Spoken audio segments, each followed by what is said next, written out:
All right. Hi guys. Welcome back to Hearthstone Champions League. We had a small technical problem, but now we are back. And this is Nimj and Raven. We actually just saw a game, Strifecro versus Sjow. They played Druid on Druid, and that was super fast and really amazing. With Strifecro having a lot of tokens, Savage Roar, and Shredder dropping the Flametongue Totem. But now we are in game 2, Warlock versus Paladin. Raven, how are you doing? Yeah, I'm good. Yeah. Oh, we were in game two. It looks like there might be just just a small issue there, as the game just ended on turn one. So I think there might have just been a small issue there. So the guys are probably just going to lock in the rematch. We'll just have a quick check on what's going on.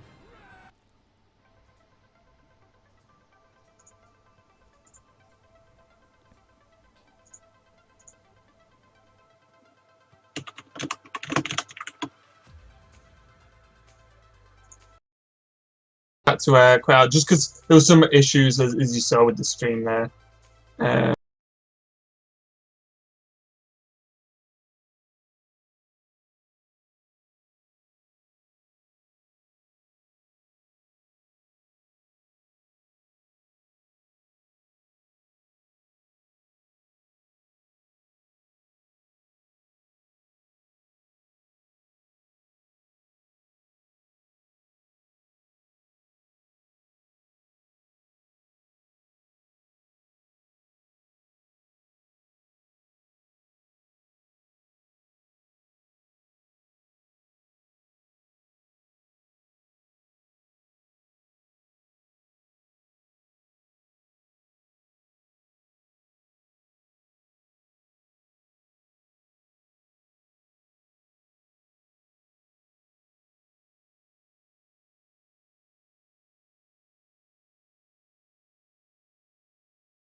All right, guys, we're back. So sorry for the break. Like, we had to figure out technical issues because we're running a couple of streams at the same time in different languages. So our stream crashed, so the admin stopped the game for a moment. But now we're back, and the players will resume the game as fast as possible. Raven, are you with me? Yes, I am here, and yeah, we're both suffering for some technical issues tonight, as my Skype did crash earlier. So we're 1-1 in that aspect. Yeah, kind of. Internet, right?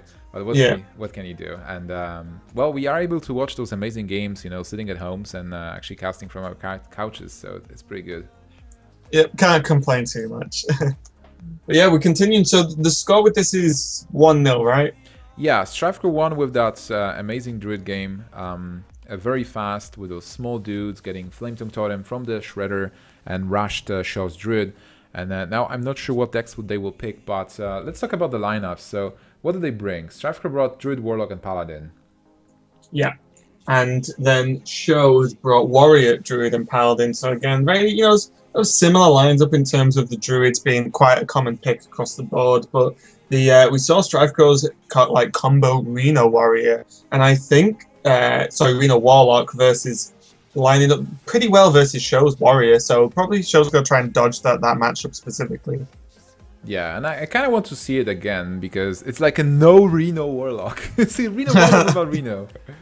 Yeah, it's a little bit odd that we, Strifecro managed to get the strange ability to just never draw Reno. Makes it a little bit tough, but we did see the potential burst in that deck, even without a Faceless, is there. And I think there's even potential for more from like the Dark Peddler or even Brand Dark Peddler. Like that could be really powerful, just extra power overwhelming and things like that you're just not expecting as the player. Absolutely. So a very fun deck. And in Strifecro's Druid deck, we've seen Mind Control Tech, which is a nice deck choice as well.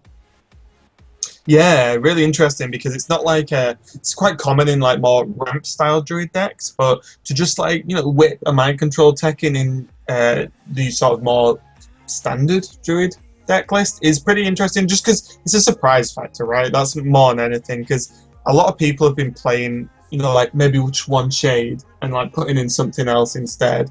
So like there is definitely space for something like that, and can definitely catch your opponent off guard. Yeah, and then on the show side, we had in the Patron Warrior, Sir Finley Murgleton. That's a really nice card that can change your hero power into a Fire Blast. Yeah, even so like a couple of the good ones are the Fire Blast is pretty good, and then the Priest heal is actually pretty nice. So you can just heal your patrons back up to 3 health. So both of those are pretty reasonable. The Druid hero power is not bad either. So the odds on you getting at least a decent one are pretty high actually when you think about it. Absolutely. So Raven, let's summarize what happened. This is Group C, third day of the tournament. We started on Monday. What happened on Monday? So on Monday we had Group A, which was Stan Sifka, Sixo, Kalento, and Dog. So super stacked group. And then after a lot of hard fought games, Sixo having some rough games. I saw him on Twitter afterwards being like, yep, sometimes you just cannot do anything in the games, and just the cards go like that. So, but we did see Stan Sifka and Sixo go through, whereas Kalento and Dog did not go through to the top 8.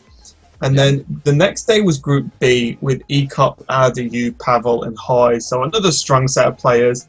And in the end, Pavel went through, which was probably, if we're honest, just looking at sort of pure results based, the guy who you probably out of the 4 didn't expect to go through, but he went through fairly convincingly. Yeah, he had really good matches, and he brought control decks, so he also had like 3-0 and 3-1 scores, if I remember correctly, playing out Freeze Mage, Reno Lock, and a Druid deck. Super patient player. Yeah, and his Freeze Mage especially, he was winning matchups that you just don't normally win, right? We saw him beat, I think, did he beat RDU's Patron Warrior? With his Freeze Mage, yeah, which was really good. Like just really solid Freeze Mage play, and that's a lot of respect over to Pavel, because Freeze Mage isn't a deck you can sort of just build and do okay with and mess about with. It's like, no, you need to be pretty damn good at that deck to be able to play it at this tier. Absolutely. But it ended up being with Pavel and Ecop going through, and RDU and Hoy unfortunately falling short. Yeah, but you have to mention how Ecop won versus Hoy, because there was this one moment where Ecop prayed for something good from Piloted Shredder, and Hoy had lethal in hand, but the lethal quickly disappeared when Ecop got the Vitality Totem to heal him up. Yeah, that was pretty crazy, and we were actually just saying, weren't we? It's like, okay, so I think he needs a taunt or just something to just heal himself just a little bit, and lo and behold, there goes the Vitality Totem straight out of the Shredder. Similar to some of the Shredders we've seen today. I mean, I don't think it was on the stream, but the Shredder dropping the totem in the previous match for just to buff Strifecro's tokens to really push that extra damage in and close that game out. And then even earlier on when we saw the double 4-3s come out of the 2 Shredders at the same time was just insane. Absolutely. And today we are on game 3. Sjow 1 versus, let me quickly check, versus Orange. So Sjow 1 versus Orange and Strifecro 1 versus Lifecoach. And right now they are facing each other in the winners final of this group. So the winner is going to advance to the top 8 playoffs, and the loser still will have one more chance to try to advance. Yeah, and Strifecro's 1-0 up currently. He has got locked into his Warlock versus Sjow's Paladin. And these were the decks the guys locked in before they just did the quick restart. So there's no funny business going on there, guys. These are the decks they plan to play regardless. So pretty good start for Strifecro. Hellfire is always nice versus Paladin, and the Dart Bomb as well to remove things like a turn 2 Juggler. Yeah, I agree. And most of the games where I see Reno Lock losing versus Paladin is when they miss their turns. If they miss the AoEs, if they miss the heals, if they are not able to put enough meat on board to actually fight versus the good openings. And right now I see Sjow having a really good opening, actually. Yeah, this is really nice. And even the Cog Hammer to make, just removing these mains a little bit more difficult. And I think we might see the power of Secret Keeper even when there's nothing else on the board here, as Strifecro has to be tempted to Dark Bomb this, but then Sjow has the ability to follow up with a Knife Juggler.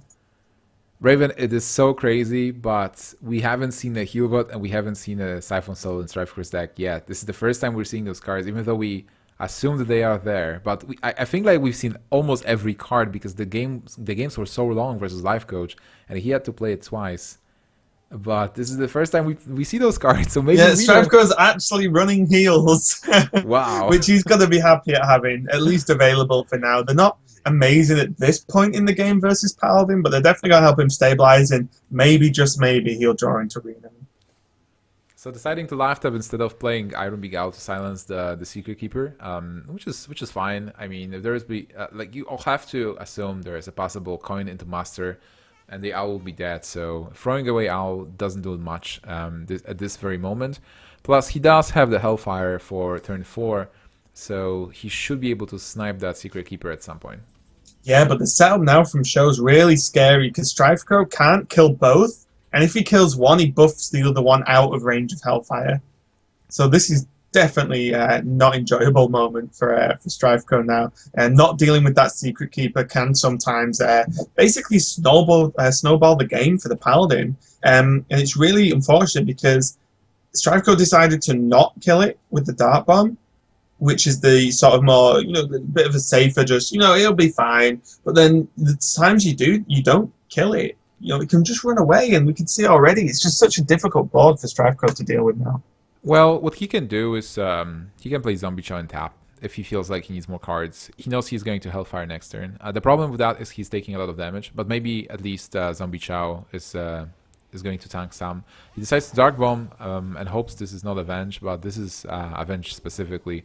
So a good thing about it is he has a silence for next turn, but 5 damage is a lot. Yeah. We're really interested to see how whether Sjow plays the Noble Sacrifice and Hero Power to maybe juke a second Avenge, or whether he just goes full Cog Hammer and does something that way. It's going to be really rough though, because as we said, the Owl will pretty much lock down this 6/6 either way. But this is the better play to play around Owl, I guess, because then at least he's left with a token. Yeah, that's true. But still, Owl is pretty good here. And, taking damage as a Reno lock can hurt in the beginning, but then ultimately you should have those that Reno that you will draw into. You should, Nimsh, but will Strifecro ever draw Reno? If you play it in your deck. Is this the mystery Reno-less Reno deck? Oh my, I kind of hope it is, just because it'll be funny more than anything. It's kind of impossible because you play one-offs. Like, if that would be a different deck, like, I would assume that Strifecro can play a Freeze Mage without Alexstrasza and without, I don't know, like, Fireballs. Because he kind of did, I think, at one point. But if you don't play Reno in a deck, there's no reason to go into a toolbox mode. You said earlier, Strifecro's known for playing some funky decks sometimes. Yeah, he does.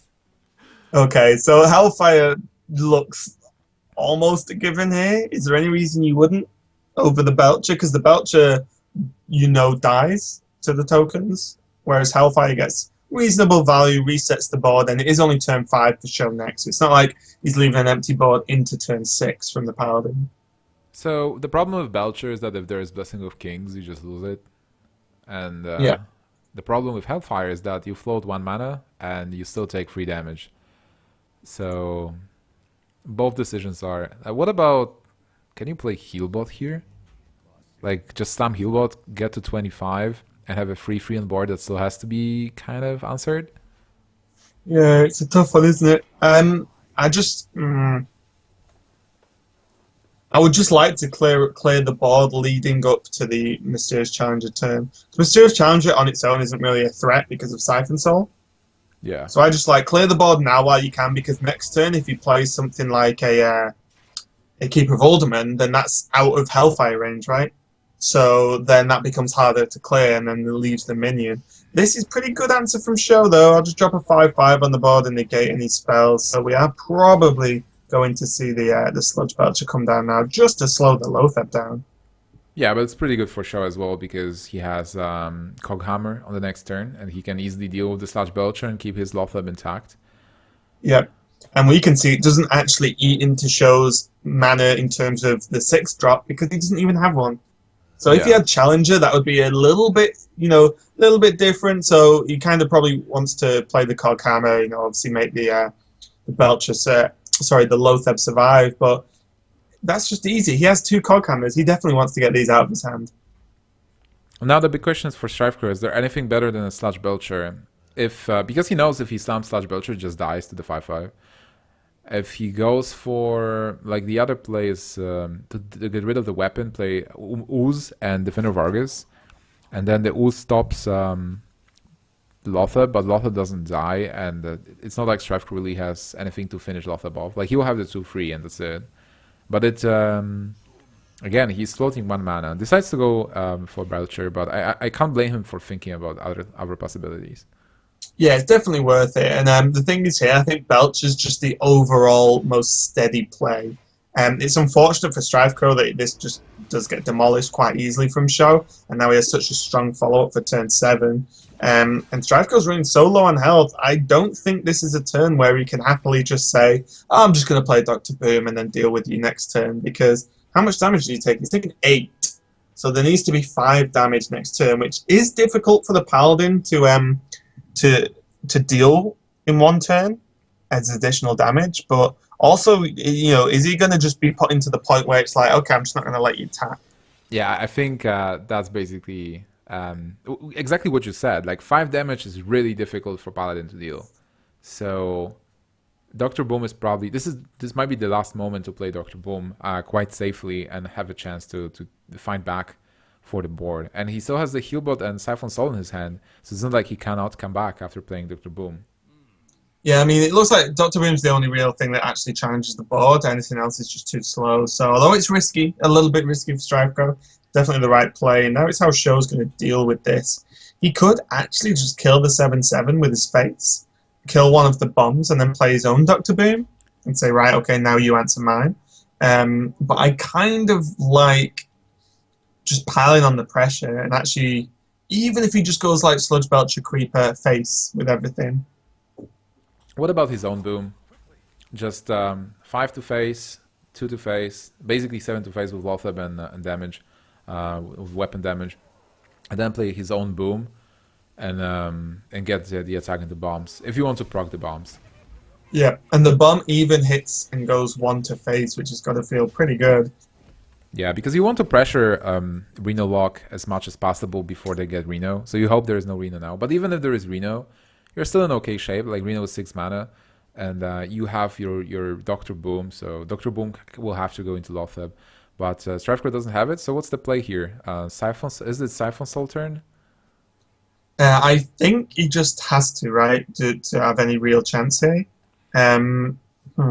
If he gets a lucky bomb, is there a way to go Healbot into abusive coil if the bomb hits Lotheb? No, that's... Yeah, it's asking a bit much. I think Siphon Soul, the 7/7 into the 5/5, I guess you just throw a bomb in, potentially coil, and just drop anything you can. You can even play the use to remove the weapon. If that's the way you want to go. We'll see what happens with the bomb, I suppose. I think that's pretty key. The bomb's going to run into one of the other bombs and then see where it goes. Oh, the best scenario is if Dr. Boom survives. Face damage is okay for Strifecro, I think, at the moment. Ooh. Like, if bomb goes to face... Okay, 4 to face is never good. Yeah, I was going to say, like, that much face damage, especially when there's a Cog Hammer in hand. Does that... I mean, you've got to run the bomb in, right? You just run the bomb in first. There's no way you don't. Yeah, because you can just win if you get. He needs to hit 3, and then you might slam Tyrion. If it misses, right? All right, so it did miss because the cards are still glowing. So I guess. You've seen Silence, you've seen Siphon Soul, and you know there are only one-offs, right? Yeah. But Belcher with Cog Hammer is also nice. So yeah, I like this because you deal with you almost guarantee dealing with Boom with the weapon here. So that's dealt with. He could have left it up and then gone, you have to deal with the Divine Shield and the Belcher and the Boom still dies. But like, how do you deal with this minion and deal with Tyrion afterwards? But Faceless Manipulator is definitely an interesting card and something that could be used maybe next turn, because in the way it sort of used to be used. Back in the day, people ran Faceless Manipulator because everyone ran cards like Ragnaros, and it's like, you know what my answer to your Ragnaros is? My own Ragnaros. It's like 5 mana, play my own, BGH the other one. So we might see that come onto Tyrion or the Belcher. Yeah, I really like the card because, like, obviously the reason to have it in the deck at the moment for Strifecro is to reinforce the combo with the Arcane Golem. But if he can steal one of the minions from his opponent, it's also pretty nice. Like, sometimes even stealing Thorison. But here he's going to get that Belcher, which is a great survival card, you know? Just having the 4/6 with the shield and taunt. Yeah, kind of interesting that he chose to play the Argus and not the Coil. This does stop the minion trading, but it does leave the Divine Shield up, so the Belcher's not going to take any damage.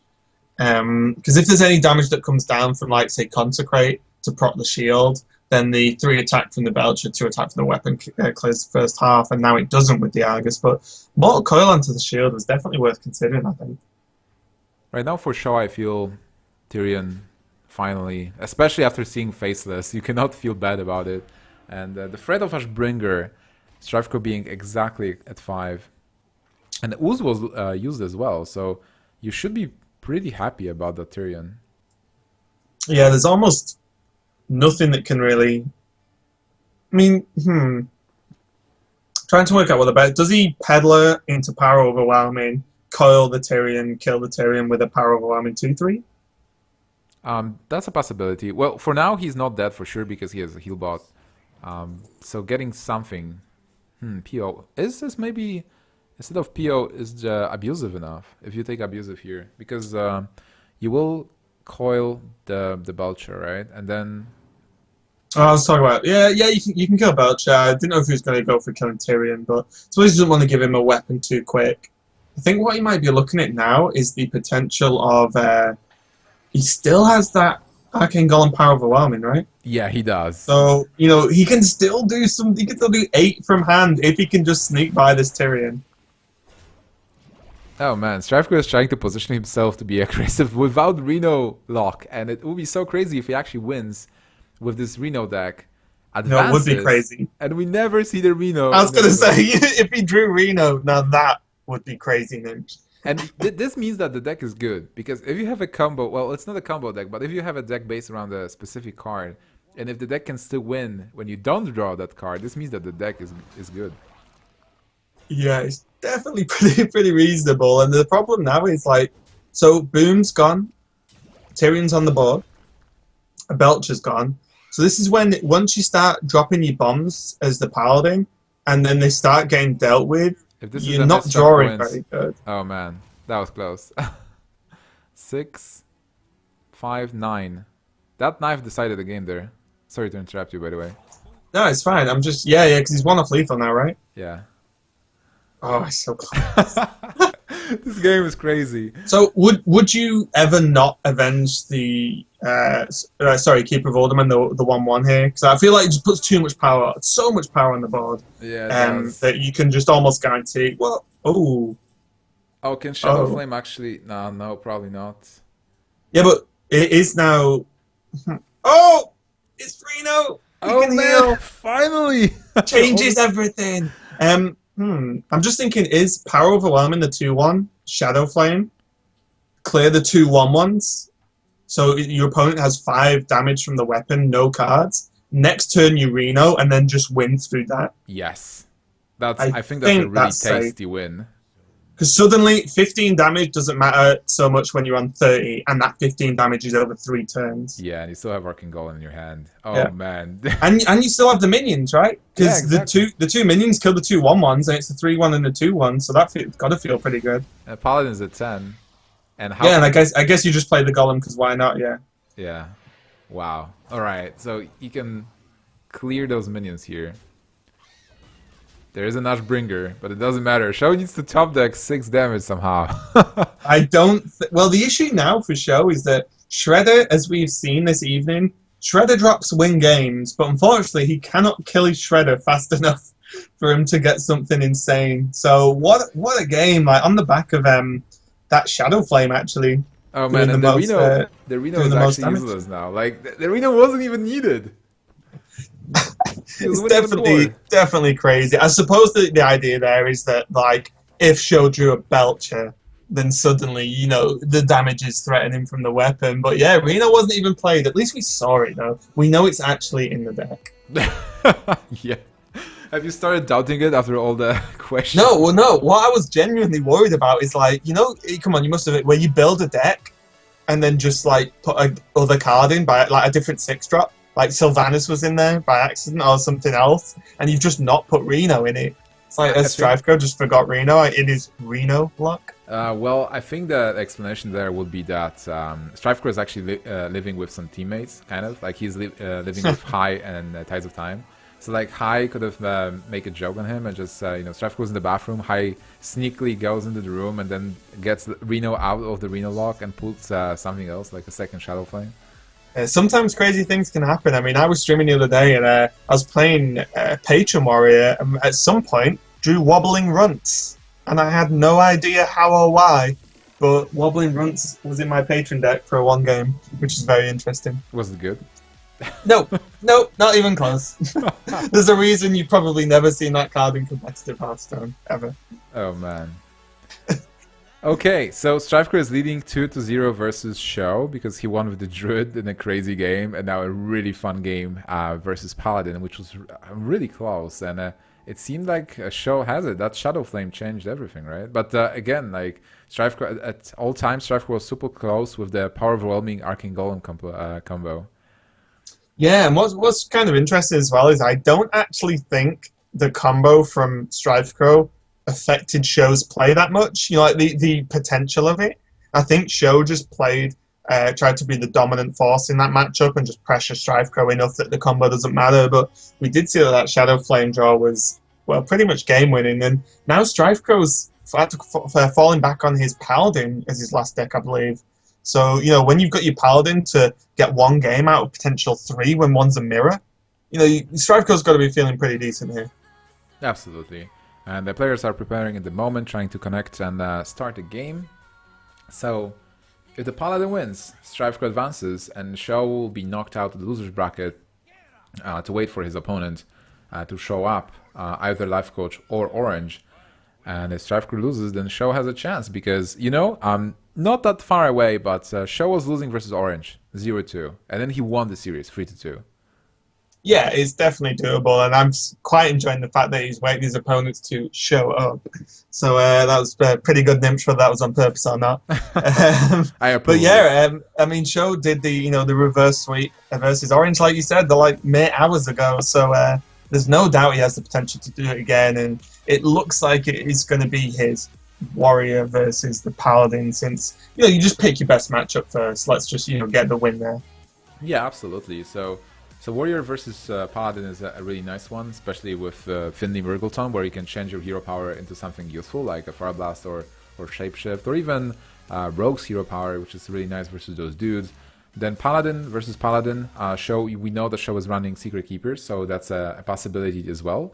And a Druid versus Paladin, well, we'll see. But this is the Patron versus Paladin. Yeah, and Shjow's off to a really, really good start. For one, he has Patrons turn 5 if he so desires. And then between now and turn 5, he just has 2 Fiery War Axes to deal with all the early drops from Paladin. So Shjow's probably started thinking this might be one of the easier Patron Warrior versus Paladin games he's ever played. Yeah, even though Strifecro actually has a nice curve as well. Master into Shredder into Belcher into Mystery Challenger. So that's the dream curve. Yeah, I think it shows the power in this matchup where because Shjow's like good cards kick in a turn earlier than Strifecro's, then like even Strifecro being on a good curve, I still think Shjow's looking really good in this matchup. Yeah, I have to agree. But on the other hand, we've seen Strifecro struggling versus Druid before, and he was able to take that game with a Paladin deck. So do not underestimate the power of this kind of Paladin. Yeah, especially now with Keeper of Ulduman, where he can just coin Keeper, kill the 1/3, kill the 1/1, and have 2 solid minions on board that are great to challenge possible patrons. Yeah, again, I think we discussed it on Tuesday where the flexibility of that card is insane. The way you can just flip it one way or the other in terms of buffing a small minion, debuffing a large minion on your opponent's side. It's really good, and we are going to see that come into play now. Make the 1-1 effectively now trade with a 1-3 while still staying alive and putting a lot of power on the board. But we do see Show's probably going to follow up with the Death Spite just to clear off one of these minions, and then he can start dealing with the board the following turn. Yeah, absolutely. But then, like, because of that play, Strifecro will always have at least one minion that's alive, or two minions that are alive, because Pilot Shredder is going to get on board next. There's Blessing of Kings as well. Not really that useful, I guess. You might be afraid of Execute, so Pilot Shredder really a good choice. But for Sjow, a big turn is coming. Yeah, this is an interesting one, though. Okay, he is just going straight up for... Okay, I was wondering whether he wanted to roll the dice a little bit in terms of attacking in, generating 2 patrons. Oh, okay, he's doing it this way, fine. Yeah, I was going to say he kind of wants to remove that spider somehow, and he could have used Inner Rage, but instead he's choosing to leave up the Shredder, which is the much safer play and more reasonable, because you always want your opponent to proc their own Shredder over you doing it, because it's always so awkward to deal with. So this is pretty nice. See the Belcher's Belcher's potentially going to be dropped by Strifecro, but Show's pretty much all over it, especially with the Fire War Axe ready to go. So what do you kill? If you kill the 5-1, you kind of protect the Belcher. If you kill the 3-3, you might get a 2-1 charge Murloc and kill the 3-2 as well. And if you kill the 3-2, you deny 1 card draw from Battle Rage. So you have potentially 3 different patrons with 3 different outcomes. Yeah, and this is why the matchup is so hard when the warrior gets the patrons the turn before. Strifecro did get a reasonable drop from the Shredder there, but he's going for Muster. Wow, I'm not sure about this. I mean, he picks off the 5-1, but he just throws his 1-1s towards the patrons, and with the Fire War Axe ready to go from Sjow, he can actually clear off this 3-2 to make his board even more stable. But isn't it okay? So it's kind of like the first thing you think about is it's bad, it's weird because there will be more patrons. But isn't it brilliant? Like the 3-2 patron will attack into a 1-1. You get a 3-1 patron that can easily be dealt with a weapon, and a 3-3 patron that you will be able to kill with a 2-2. With Blessing of Kings, right? Then another patron goes into one of the 1-1s, and you get a 3-2 patron that you can kill with the Shielded Mini-Bot, and a big patron that you might not kill this turn, or you may with the 3-2. So possibly Strifecro had, without the Fire War Axe, Strifecro actually had an option to clear everything. Unfortunately for him, there is the Fire War Axe and an Inner Rage as well. Oh, more unfortunately, there's a girl that's going to come down and do all that work for him. The Ghoul seems like a super good pickup here. And I agree with what you're saying, Nimch, completely. I just think like even after all of that, it's still hard for Strifecro. The second you leave 1 patron alive as a 3-3, or even a 3-2, they can then just continue to generate more afterwards. But this is going to be really nice for Sjow. That Ghoul was massive. The Fire War Axe was good, but the Ghoul was insane. Yeah, there is no silence for Strifecro, so this is really tough. Whatever happens, this Ghoul is going to explode at some point. Even if Strifecro doesn't pop the Ghoul, Sjow will do it without problems. So what's the play? What's the play, Raven? What can Strifecro do here? Escape, concede, maybe? You might consider that. I think like it is still too early to escape concede, because if you drag the game long enough, maybe you will have your chance to come back at some point. You still have some minions on board. But attacking into a goal seems bad. You don't want to enable more patrons that will attack, so not attacking is an option. And if you do not attack, what's the best? Do you slam Mystery's Challenger, get all the secrets at this turn? Or... Yeah, it's really tough, because if you don't attack, then Whirlwind ruins you as well. So like, there's no good answer. It looks like Strifecro is just going to go for Mysterious Challenger, because effectively with the cards he has, it's just the most powerful card.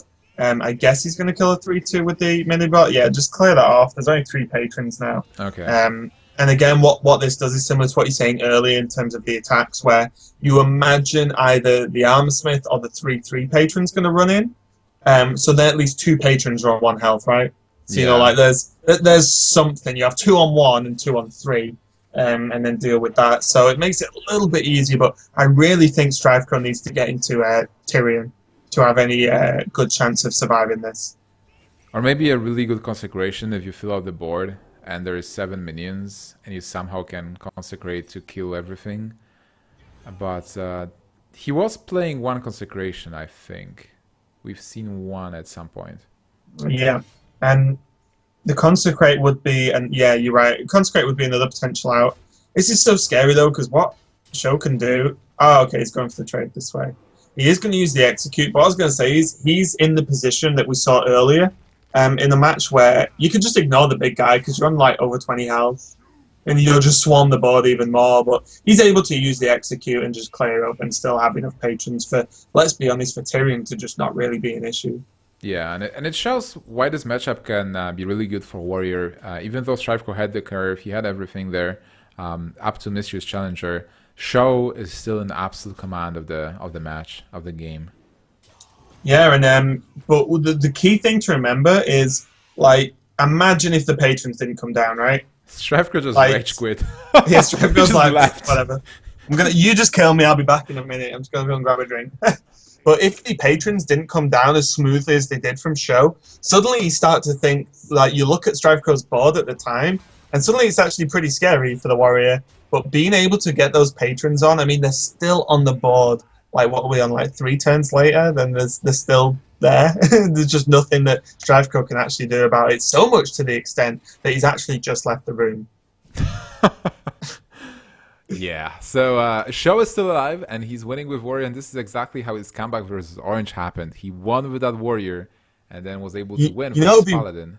You know, it'd be really good, and it wouldn't happen, but it'd be funny. If Strifecro left, and the next minute you just see Strifecro in the background of Show's camera, just coming in with like a chair, just to swing at him, and it's like, goddamn patrons, and he just walks back onto his own camera. Oh, that would be funny. That would be so mean, because it would be mean. It would be a little bit creepy as well. Yeah. But you know, Sjow can't hear Twitch chat scream, so they won't be able to let him know before it's too late. But you know, it would be mean in a way that right now we do hate on Secret Paladin, not on patrons. That's true, yeah. But Secret Paladins, okay, it's a very quick answer for you, or a question for you to answer quickly, Nemch. Do you think Secret Paladin's going to hang around after Standard? Because there's only, in terms of secrets, Avenge that's going to get removed. I think it will, because like you still lose a lot of cards actually. Like you lose the shielded mini bots, you do lose Master for Battle, and something else as well, I think. And some of the basic shredders. So some basic cards can be changed, but and then Belcher, you actually lose a lot of good cards. Yeah. Not all versions run Belcher in Secret Paladin though. I'm just thinking that like Mysterious Challenger pulling out so many cards, even if one of them isn't Avenge, and then missing some other cards from Paladin, like the actual raw effect of that is so strong that it could still be a deck. Yeah, I think Mysterious Challenger will survive in some form, because I feel like all of the archetypes we know, like a lot of archetypes are gone in Standard when the rotation hits, but a lot of archetypes that we think we will survive because they are based on the basic set might get nerfed, and in that case, Mysterious Challenger should be still alive at least this year, because next year in 2017 it will rotate out. Yeah, and I think that you know, with the removal of Muster and Minibot, you have to imagine in the expansion Blizzard will put in some low drops to sort of circumvent that issue. You know, I doubt they're just going to remove low drops from Paladin and be like, well, yeah, you've got to play Bloodfen Raptor now. Or Crocolisk. Yeah, exactly. So fingers crossed. I think it's going to be powerful, but let's get back into this game, which is Strifecro's Secret Paladin again. Pretty good start, and it's versus Shjow's Secret Paladin. Yeah, that's pretty decent. Having Secret Keeper on the first turn. This is a card we discussed a bit. Really nice. Like some people play Zombie Chow, but Secret Keeper in the Paladin heavy meta game is really good, especially because it's getting buffed by opposing secrets as well.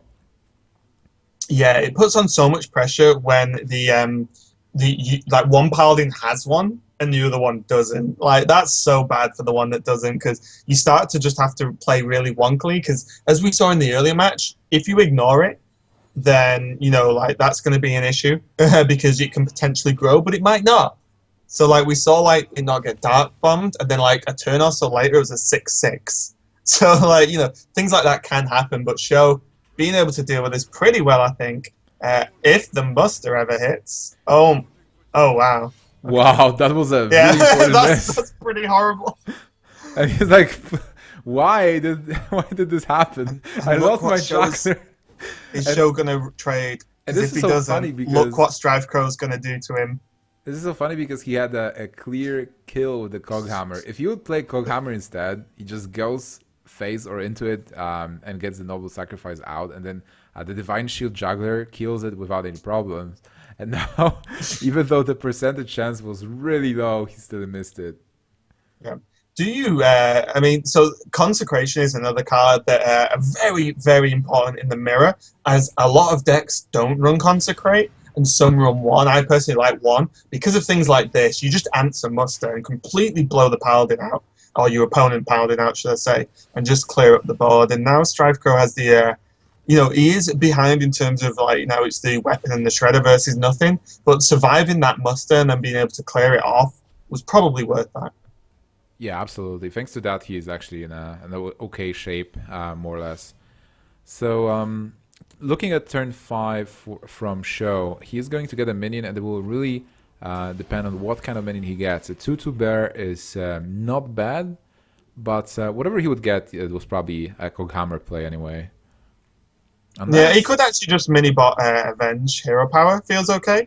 Yeah. He doesn't. I don't think he needs the because if the weapon goes into the 2/2, then you've potentially got an Avenged mini bot, which is pretty reasonable. So I kind of like this play. You don't need to rush the Coghammer yet, and this just guarantees such a powerful mini bot that it's really good that the thing you got out of the shredder was a taunt, because this weapon is probably going into it, and you know what? If Strifecro doesn't true silver it, then Sjow's probably feeling good about getting another 2 damage in. It also blocks Keeper of Uldamon a bit, because now when you play Keeper, you have to target a minion. Oh yeah, because you can't. It's like the big Game Hunter effect, isn't it? Of like if you have a Molten Giant down and you play BGH and that's the only one, you're killing your own Molten Giant. Well, you still have to click on it, but yeah, it's basically you cannot play it if you don't want to kill your own minion. Same with Keeper of Uldamon, like you cannot play it as a blank. So if you're fine with buffing opposing minion and killing it with the weapon, that's fine, and you get a free 4. That might be the play, because going into Juggler and a dude doesn't feel that great unless you actually kill the 1/1, Avenge lands on a bear, and then you kill the bear with the weapon. Yeah, I think you might have at this point you might have to play that risky play here. He kills the 1/1. Wow, where's the Avenge? Is it a bear or a CDB bot? It goes on the bear. What? And with a shake Strifecro's a of the god. head, Strifecro just demolishes Sjow's carefully put together plan, and that mini bot is still at 2/2. Well, Oh, Sjow wow. is oh man, Secret Keeper is not something you want to get on turn 6, but Sjow is still ahead a bit on board at the moment, but then we're going to see Mystery's Challenger from Strifecro into Dr. Boom into Tyrion. That 6, 7, 8 play we sometimes hear about when playing against Secret Paladin. Now and again. It's a fun to watch. This match is really interesting because of those RNG moments. I can't believe that juggle. That was insane. That was like the perfect outcome. He had to hit the juggle, which was a 1 in 4 to start off with. Then the Avenge had to go on the 50-50 chance. That's crazy. Yeah, but still this means that Sjow is ahead with Dr. Boom, and now even with Mystery's Challenger, I guess there will be no way to go through a taunt shielded mini bot, and then you cannot kill Boom, and you're at 15. Even lower, actually.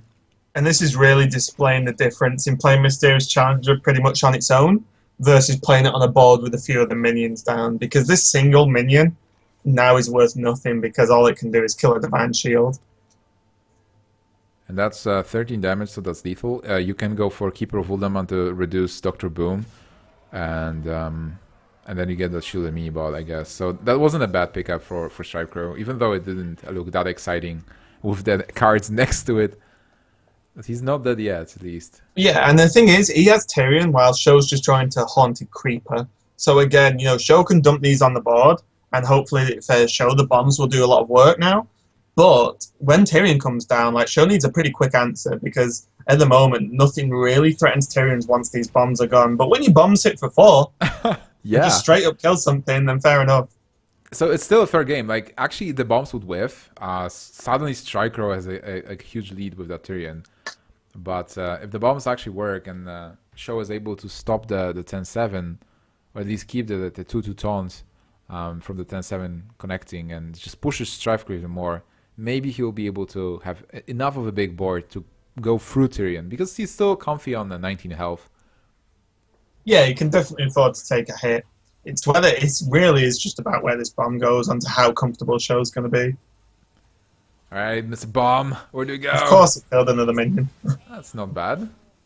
Yeah, and now this is looking pretty scary, especially with the creeper down, which doesn't look like much, but you know that minion just won't go away fast enough.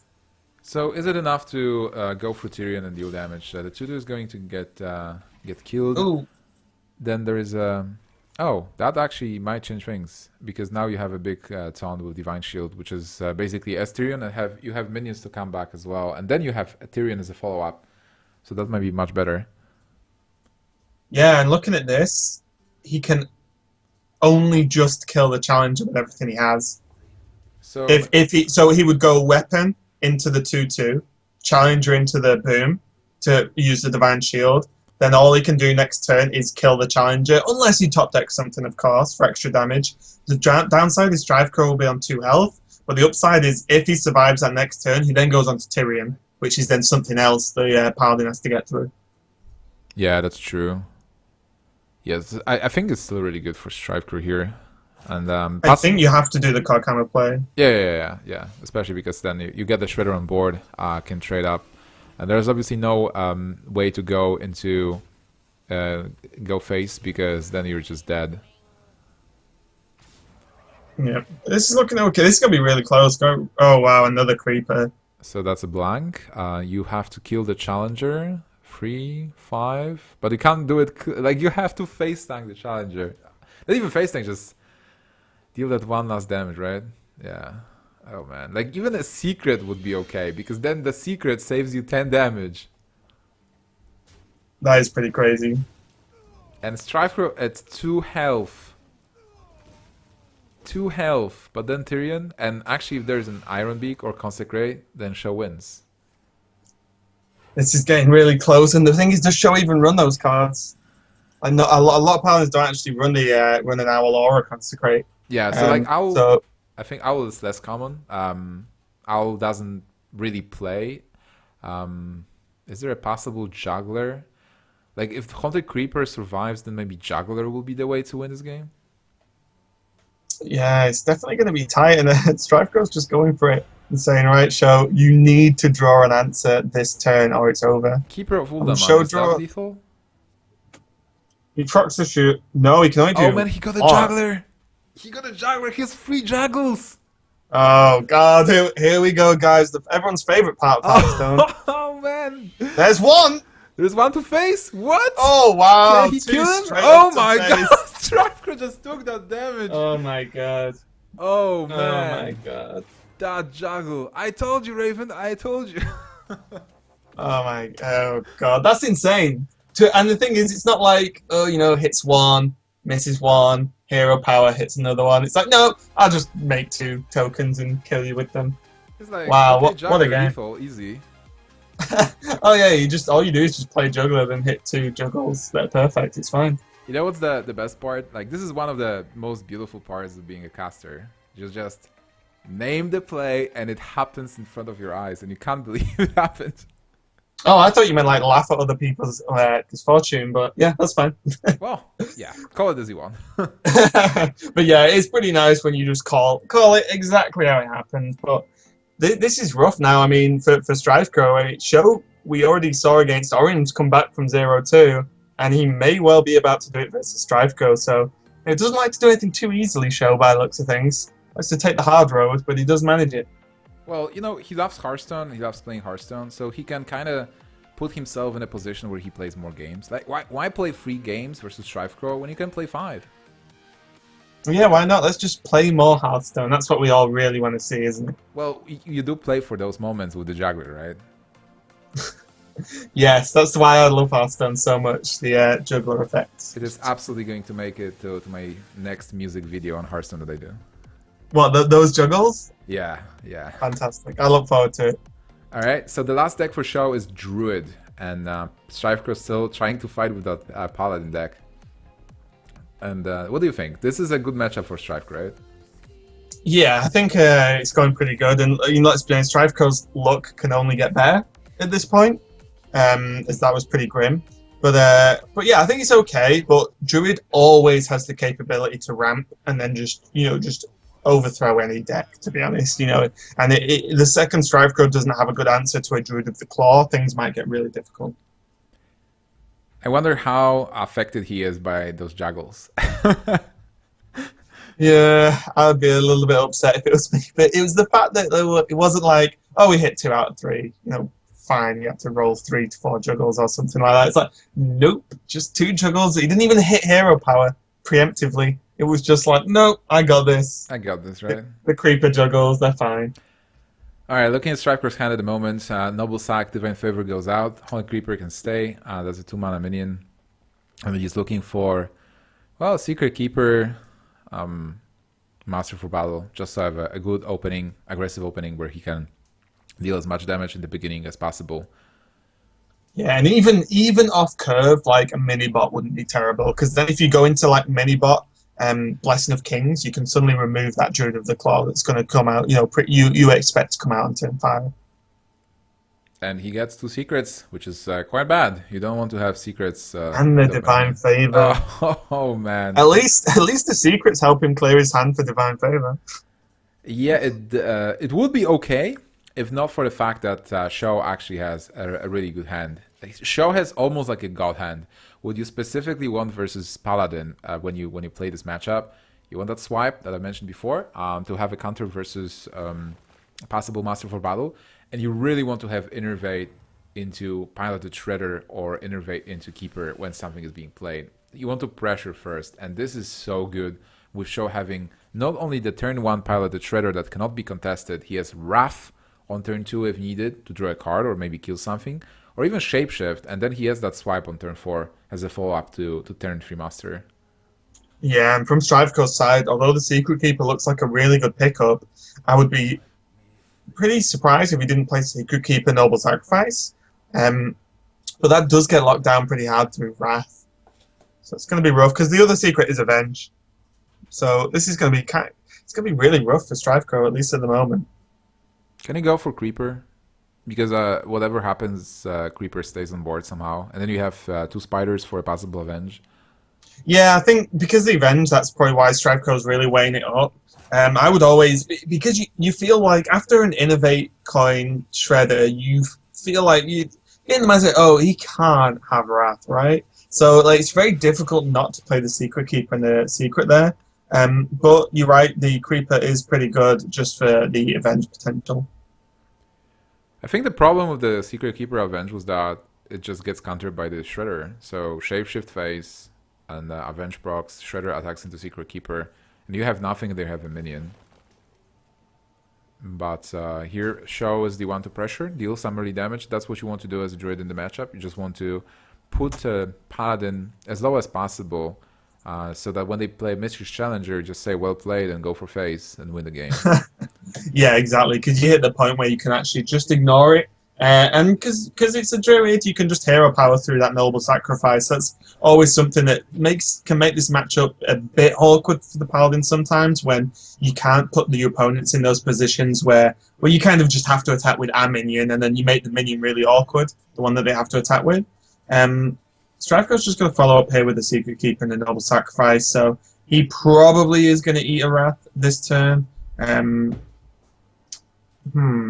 Do you go crazy and try and like Wrath Innovate Swipe? Because the problem Shjow's got, because of his quick start, he's not got a great hand to continue the game with into the mid to late game. Well, there are 2 secrets, right? So if you go for Shapeshift first, see what's going to happen, where Avenge lands, then you can make your choices. So for example, if you Shapeshift and Noble Sacrifice and Avenge lands on a Spider, you can kill the Spider with the Shredder and then Innervate Swipe to clear the board and clear the secrets, and you still have a minion. So so that's something you can do. This is kind of similar. Like you can kill the creeper, or even ignore the creeper for now. Yeah, I was gonna say, do you kill it or do you actually? Because the problem is like the paladin's gonna need to pull something good out the bag on turn 4 for you to want to kill that creeper. And I think this is pretty nice. You keep the shredder. And speaking of pulling something out the bag on turn 4, Strifecro straight into a piloted shredder, which must feel pretty good because now the 2/4/4s. Or the 2/4 attack minions, sorry, from Strifeco's side, if he chooses to play the Shredder, really do pretty well against Strifeco. But he does have an option of actually playing Knife Juggler, running the 4/4 in, and then hoping the tokens kill off what's left of the Shredder. What Death Rattle goes off first, actually? That's Oh, the Shredder was innovated, right? The Shredder was innovated on turn 1, so it's actually a pretty good question because when you look at Haunted Creeper and Shredder, you're thinking, yeah, like Haunted Creeper turn 2. And then Shredder somewhere around turn 3 or 4, right? Like, not really. It was turn 1 Shredder. Well, if the Shredder was out after the Creeper, then Strifeco almost certainly would have just played Shredder, his own by now. But because it wasn't, and the Juggles could potentially kill what comes out of the Shredder, as well as having a hero power token for a third Juggle, there really was food for thought as to whether you should try and play that. I suppose the only issue there is you get shut down very hard by Swipe. I like the fact how the players refuse to trade into minions and they are trying to pressure opponents to actually start trading and start doing things. But Sjow has a really good hand to race, and he just continues going for face here. Yeah, and Strifecro can get a few juggles out here, and again, it's keeping it to the point where Divine Favor isn't great. He could Divine Favor for 2 now, but it just doesn't feel great on this board. He's going to see where the juggles go first, and probably more importantly, what comes out of the Shredder. What do you have versus the 2 cards for 3 mana? Seriously, it's not that bad. Yeah, but when like there's no follow up, when it's Juggler, draw 2 cards. Yeah, I agree. Fantastic. And he missed all the juggles. Oh, after all that, he had to run both minions in, and that Shredder stood there like, what are you gonna do? What are you gonna do? Can you win this game right here? The 6 plus 8, that's 14. So that's actually, like, I would not mind going for face with everything. I mean, Druid of a Cloud and Innervate Savager, but obviously Swipe seems really good on this board. How much damage is there? There is 10 damage, so there is no way Paladin is going to kill you. Next turn, what can actually, like, you will have Paladin on 4, so the only card that stops your win is Lothab, but you still have 2 minions. Like, you have a 4/4 cat and a 4/3. So Sjow has to decide, does he want to go for Druid of a Claw, Charge, Innervate Savager, and goes 14 to face, and continue on his plan, and he's going for it. This is really interesting, because, like, so this is very much either I win next turn or you win next turn, and that's it. And also what this does is make Divine Favor terrible. Because Strifecro has 10 damage, he can clear up, but not heal, because Secret Paladin, other than like the 1 true silver they normally run, have 0 healing, so you're pretty confident that once the damage is done, it's done. And I don't know what Strifecro could draw here that would keep him in it, and Juggler definitely isn't a card, and has Sjow done it again, guys? Yeah, Sjow does it again! He has the reverse sweep. Hang on. What could be? No, nothing could come out. Heal your opponent for 4. Like, no, nothing's coming out of that Shredder that'll save the day. Yeah, well, Strifecro doesn't know that there is a swipe in Shjow's hand, so he still needs to clear this board and hope for the best. So he doesn't know he's dead yet, but did Sjow target Paladin with his lineup? And it worked. It really worked, because Orange wasn't able to win with Paladin versus Shjow's lineup, and now Strifecro struggled as well and lost. Yeah, I mean, I think he like half went for it, because Sjow, I think the second you take Patron, you're feeling pretty good if you get the Paladin lineup. But Sjow did take his own Paladin, which, you know, the mirror's the mirror.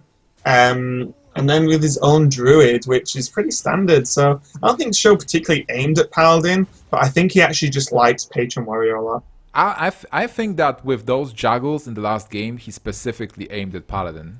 Oh, okay. I was waiting for something like this. You are completely right, of course, Nimch. His jugglers aimed for Paladin, definitely. And as proven, and Sjow's done it again, 3-2. I mean, what a stupid set in, like, the craziest of ways. Yeah, it was actually great. And this means that Sjow is advancing to the top 8 playoffs, joining Stan Sivka, Sixo, Ekop, and Pavel. And we still have to decide who is the other person. The next match, the upcoming match, will be Lifecoach versus Orange, and then the winner of that match will face Strifecro. So, guys, thank you so much for watching so far. We still have 2 more matches for you today, so stay tuned for more Hearthstone. We'll be back after a short break.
can't sleep tonight, knowing I might wake up alone tomorrow.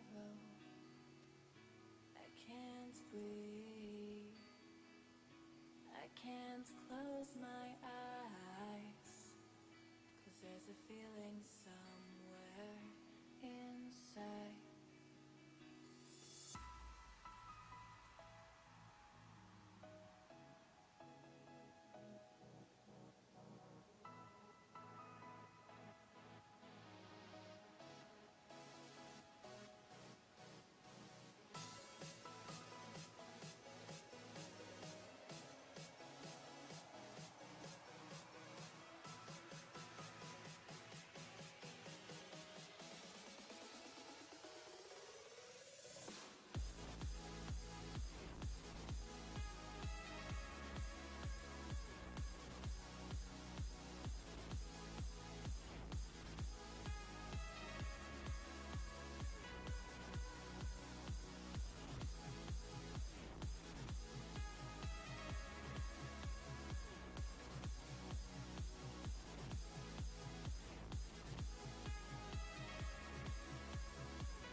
Welcome everybody and hello, welcome back to Hearthstone Champions League. My name is Marcin Nimsh-Filipovic and I'm here with Alexander Raven Bagley. And we are jumping straight into the game. It's turn 2 already. What is happening here, Raven? Yeah, so we have Lifecoach's Rogue versus Orange's Druid. So fairly aggressive Druid list we saw from Orange earlier.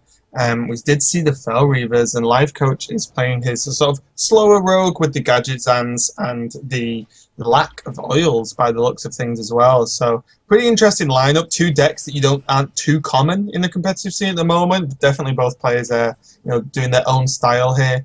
And it's going to be tough to see which one comes out on top, as Orange has got a pretty quick start here.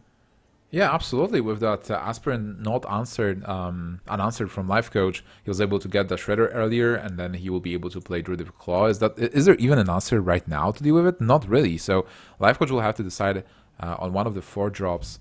Violet Teacher does contest both of those minions, but on the other hand, Lifecoach will not get the full value out of it. If he decides to go for a Pillager, it does contest the 4/3, and he gets a coin if it dies. Yeah, the argument for the Violet Teacher means like Orange will have to use the Shredder and maybe a Hero Power, which on turn 5 actually does slow him down a little bit. He does have the Shade though, so he could make that happen. The problem on Lifecoach's end is that any play doesn't really work into a good turn 5 play either, because it's not like he wants to just drop Gadget Zand with the coin from the Pillager the following turn, because then it's just Gadget Zand pass, and then it will probably die.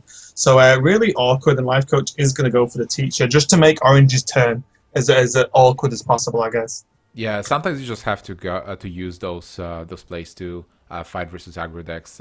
Normally, you obviously would like to have Violet Teacher with spells, but sometimes you just have to play those cards and throw them away, like Druid using Force of Nature just to clear minions instead of thinking about combo. But for now, this situation looks really good for Orange overall. And because he got a swipe, he might actually not be that concerned about the Violet Teacher and maybe just slam Druid of a Claw and go for face. Yeah, there's also another option where he could actually swipe Living Roots, the Violet Teacher, and sort of just keep the same board again and just use that option. Say, well, if you couldn't deal with the board that well that turn, then maybe you can the next turn. Doesn't like he's going to run the Shredder in, though. Clear off the Violet Teacher is a bit of a threat. And now, even Fan of Knives doesn't look too amazing. He kind of just needs the Deadly Poison for a flurry, but backstab onto the 2-3 with a Fan of Knives seems a little bit more reasonable. And he can even flurry if he wants to clear the board completely. He actually had a possibility to attack with the weapon and then flurry and Fan of Knives to clear everything. And he still has it if he really wants to get rid of Shade, just throwing those 2 cards away and throwing away the weapon. Yeah, the only thing Lifecoach has to really sit and think about is if he uses like 2 or 3 of his spells in hand, then his hand only has minions, and again it's the issue of, well, Gadget Zan turn 6 on its own is bad, whereas if he went Gadget Zan like backstab, then at least, he gets value and has the 4/4. So this is going to be a really tough turn for Lifecoach to choose how much he wants to commit to fully clearing the board, or just, like clearing off the 2-1, doing what you said, and then maybe saving the backstab for next turn. Well, he can save the backstab anyway. It's just like you Fan of Knives first, then you draw a card, you attack with your weapon into the 2. Because he'll just take the damage only. That's right. And then you flurry. So that's one option, but sometimes playing minions is a better option if you are able to set up a big minion on the board that needs to be cleared. Going for the Aspirant, obviously, as well, to get rid of the Mana Crystal. Yeah, now another bit of a tough turn from Orange. He definitely has options, so it's not tough in that respect. But it's whether he wants to say straight up swipe and then just carry on, maybe play the Living Roots, or whether he wants to Druid of the Claw and maybe just ignore the 4/5. But ignoring the minions against Rogue always feels rough. Yeah, that's absolutely true. So he needs to think about the other turns as well. If you on this turn, if you kill it, Rogue will get actually Living Roots and Keeper is not terrible. You're giving him the coin, but you will have a 2/4. You deal 2 damage to face. You deal actually 5 if you attack with the Shade as well. So that's something. With Druid of the Claw, you do stop the damage, and you still have to attack with your minions. I think the Keep of the Grove plays nice. What about? It puts a lot of power on the board, doesn't it? Yeah. Actually, like even Living Roots to create minions. I was thinking, what do you think about attacking with the Shade? Because that's one of the key things this turn. Like, do you keep the Shade or do you feel like attacking with it? Because the weapon has only 1 charge. So if Lifecoach gets Deadly Poison, that will be an easy pick. But if he doesn't get the Deadly Poison, then the Shade is already starting dealing damage. Yeah, it's a tough one. I think, Orange wants to keep hold of the Shade because although he's got a big board, it's not presenting tons of damage. Whereas if the Shade lives, at least another turn or so, then suddenly that's quite the threat in itself. Orange does have the follow-up next turn, but it's not too smooth. He's probably just going to have the Druid of the Claw, but looking at Lifecoach's current turn, he does have Gadget Zan Prep Fan, which draws him, 3 cards? I think that's fine. Or even like Coin Dr. Boom, because that's one of the good ways. But on the other hand, there are so many minions. What about Prep Fan Coin Boom? That's not bad as well. Yeah, I mean, that seems pretty reasonable.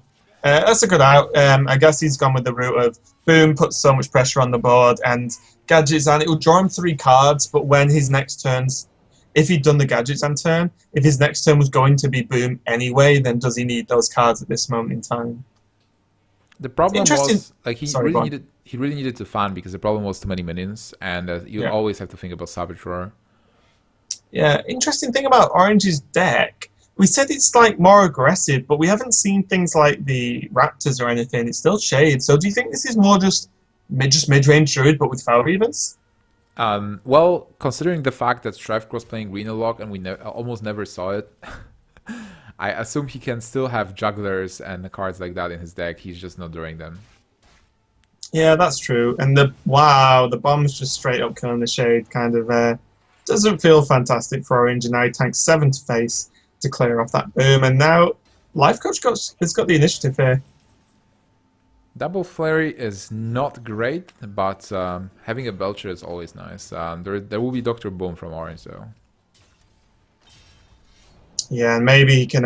Life Coach is probably wanting to draw into something a little bit beefier in terms of spells, so that you can actually get them off to buff the Auctioneer and get extra card draw. Or he could just slam a second Belcher. This is tough. I think we also have to mind Orange's health, because if Lifecoach slams another Belcher, he will have a bit more power on board again. And but what about just using Auctioneer and one Flurry? So like going for face with Belcher, dealing 3 damage, going for one to face, and then slamming Auctioneer and Flurry. There is a good chance that they will actually die to the bombs. But then like Yeah, that's the scary part, isn't it? can really leave the bombs on board. Like if you want to go for the second Belcher, you probably attack into one of the bombs. Then you attack into the second bomb with Belcher, and then you play Belcher and refresh the weapon. Oh man. So boom bots, everyone. Yeah. Lifecoach recognizes the fact that he needs cards. And his Belcher has survived by the looks of things, so the bot didn't kill the Belcher. And it hit face for 4 boom bots from Orange there. Not too terrible, but probably most importantly, the Belcher is alive. And speaking of knife jugglers, Nimsh, you called it again. Yeah, he was just not drawing them. So knife juggler, this knife juggler draw is not good.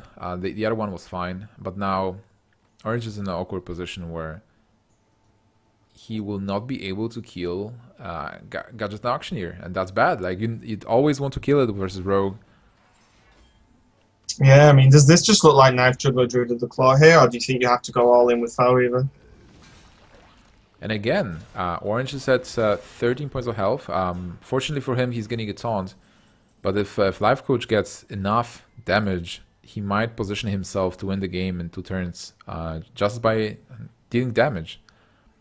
Yeah, and I guess we're going to see it as your Drake here, because the Belcher protects the 4/4 in the form of the Gadget Zone, but you still need to do something about that bear. So I think the draw from the Drake's going to be okay, and at worst, you run the 4/4 and the SI7 agent in to actually kill off the Druid of the Claw.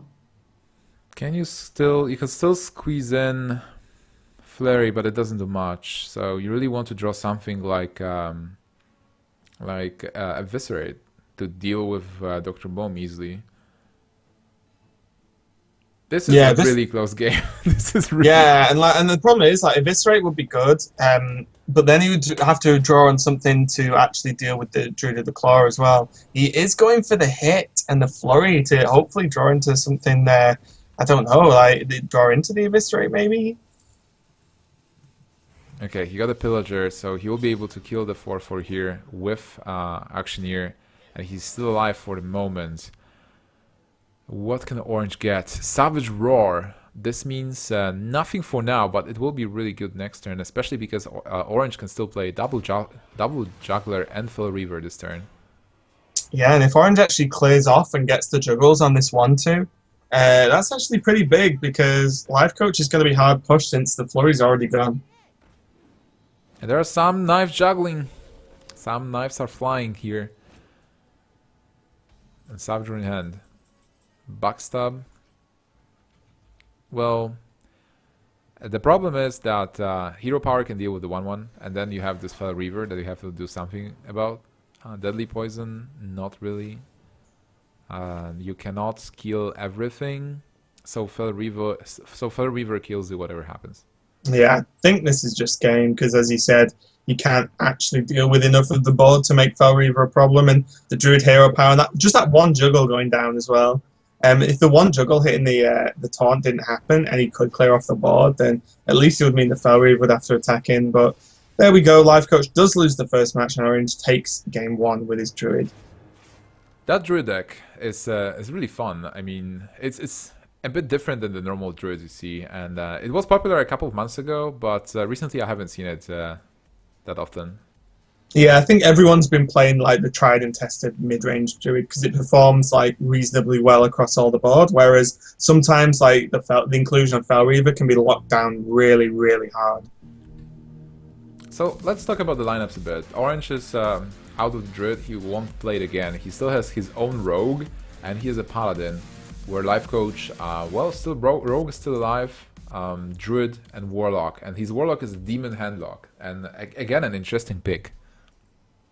Yeah, it's really interesting. Looking at it's really tough on how it lines up versus Orange's lineup itself, because the Paladin, as we can see now, Lifecoach going Rogue into Orange's Paladin, probably feeling pretty okay about that. But this Demon Lock, I kind of want to see how it will perform versus the rest of Orange's lineup if it comes to it. Absolutely. Right now we're going to see the Rogue versus Paladin, as mentioned. So overall, this matchup should be good for Rogue with all the clears and possible sap whenever you need it. But what do you think about Lifecoach's hand? It doesn't look good. No, it doesn't look great. I mean, like I said, he does have the backstabs for the early minions, but I imagine Thalnos. This is the situation which you normally drop Thalnos for card draw. It's effectively like a 1/1 loot hoarder at this point. Yeah, and then Orange has everything almost. Now he has everything. Orange has 30 cards in his hand. No, I know what you mean. Orange has a really good curve. He has muster, and he even has the coin if required if he needs to accelerate anything. And again, as we've seen, Lotheb in this matchup, especially when Lifecoach is running gadgets, and it's going to be potentially pretty powerful. Yeah, he has perfect curve. He has everything he needs, and Lifecoach actually picked up an AoE card, so that's good for him. He didn't have a good response to Master for Battle, but now he has one. Yeah, suddenly, I don't know. I mean, it's really tough to see how Lifecoach has been playing this past few series. There's a chance he might just drop Pillager and say, tank it all, because otherwise Flurry and Hero Power seems just a little bit slow. You don't gain anything on the board by doing that. Whereas if the Pillager goes in, it has the difference of clearing the board and he gains the coin. The problem with Pillager, though, if there's a Keeper of Uldaman or just a simple True Silver, you lose it, and Paladin will be fine losing that health. That's not even that much. Like with True Silver Champion, you only take 3 damage from Pillager effectively. Yeah, the True Silver follow-up's going to be pretty nice, I think.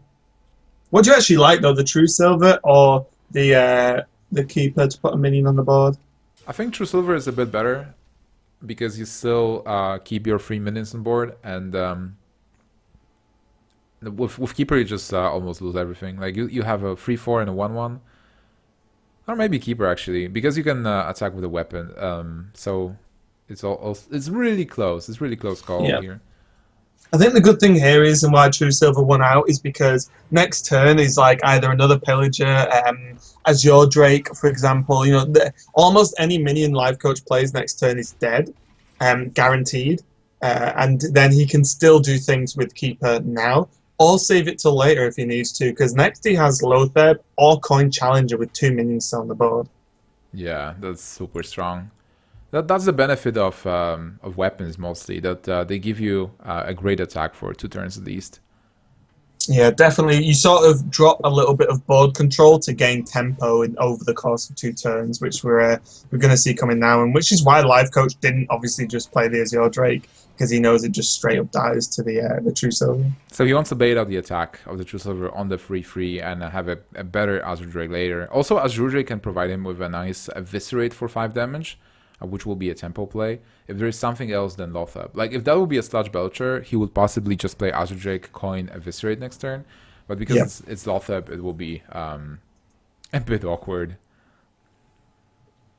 Yeah, and Lifecoach does go into his own Belcher here, and it's really rough to even want to play anything at this point. You do have to drop Belcher because Drake doesn't do enough, but you just know Belcher's going to get cleaned up pretty well by the Lotheb.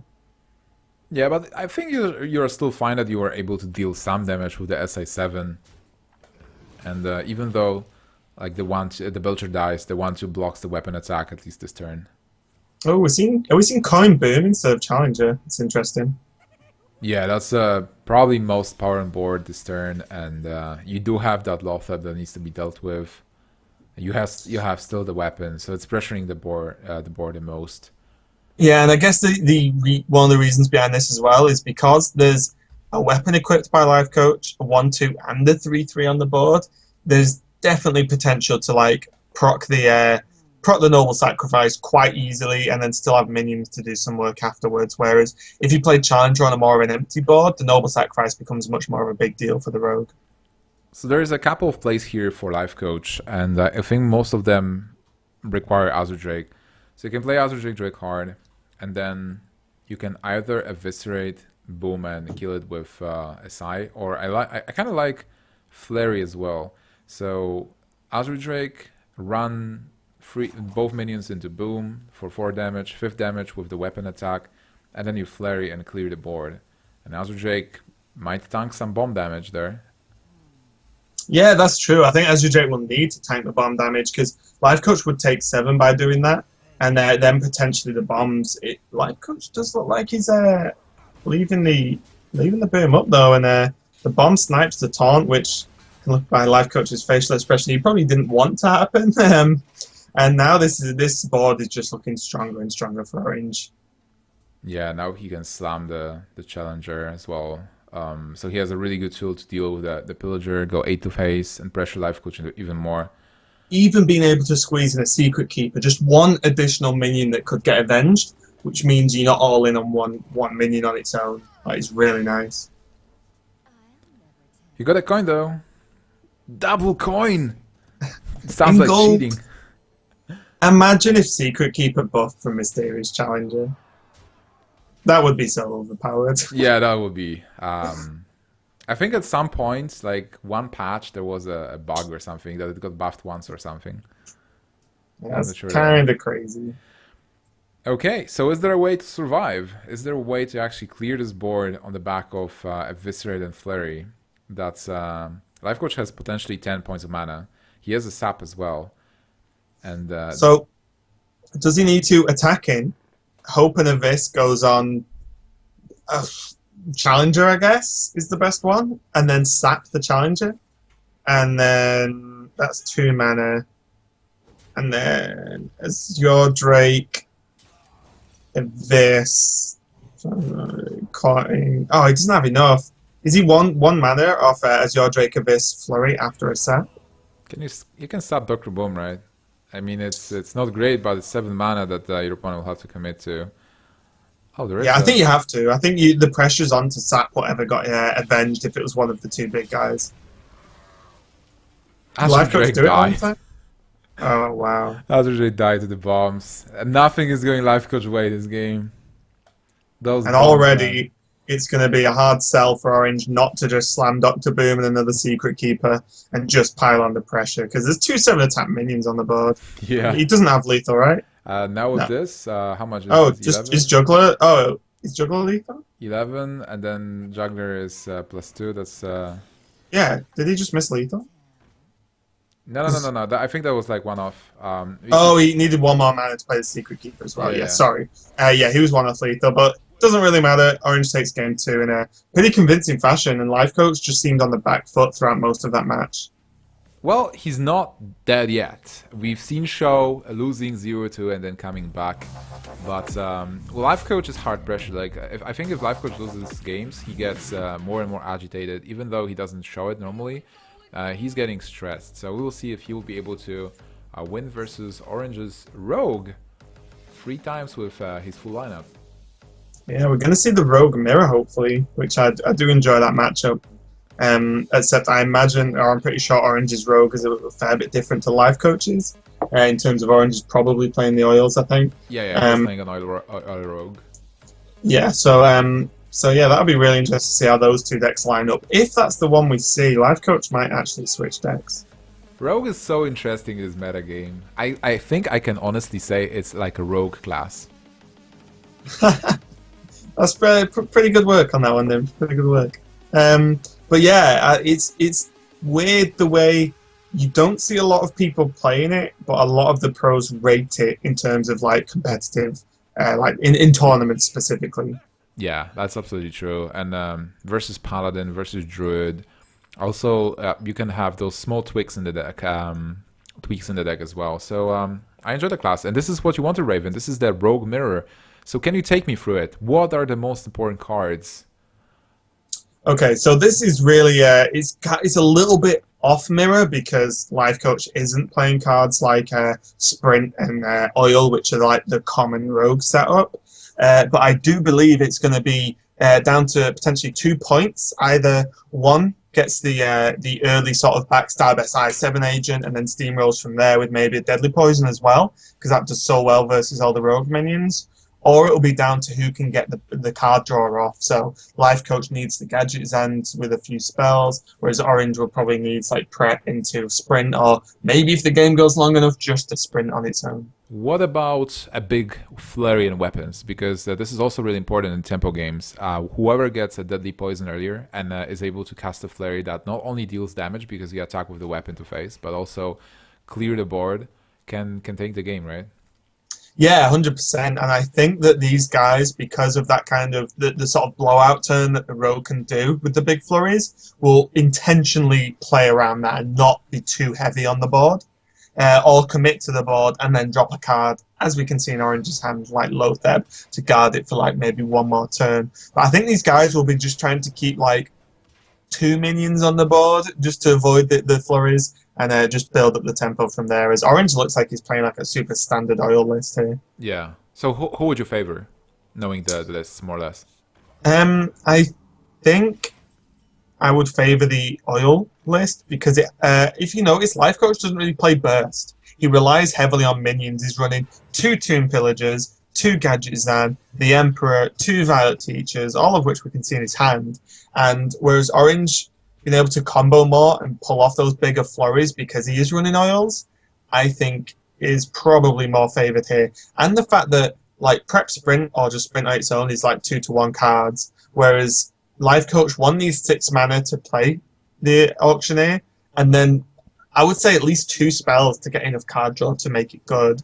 So I think the Rogue's favoured here. All right, so Orange is favored, and not only favored in deck lists, he seems to be favored on board as well, because Lifecoach didn't get any spells. He has only minions in his hand, so very passive, and that sap was huge as well as a tempo play. There is a sap for Lifecoach, but no preparation for that, and just trying to replay the Pillager and hope for the best. Yeah, and there's even a backstab now if he really wants God. it to clear up. But he doesn't even need it. He could actually just play the... he's going to go for the Drake. Okay, so he's going to go for the Drake and clear, I think. Well, that backstab was amazing, I think, because he's not losing a minion here. Just backstab and weapon attack. Take that 5 damage gladly and continue bashing Lifecoach. Yeah, this is insane. He could have cleared it with the 3-3, and if he felt under threat, he could have played Lotheb to have like a really safe turn. But like... there's not a lot Lifecoach can do at this point, so Lotheb can be saved for a bit later when it's going to be more of an impactful turn. And next turn, if he wants it, Orange has Prep Sprint, which is going to be huge. Is Lifecoach forced to slam Thorson here? Like, coin Thorson, backstab, weapon attack into the free, and then after Thorson, because he has so many minions in hand that are almost unplayable, hope that he will be able to come back in this game through the board with those smaller minions.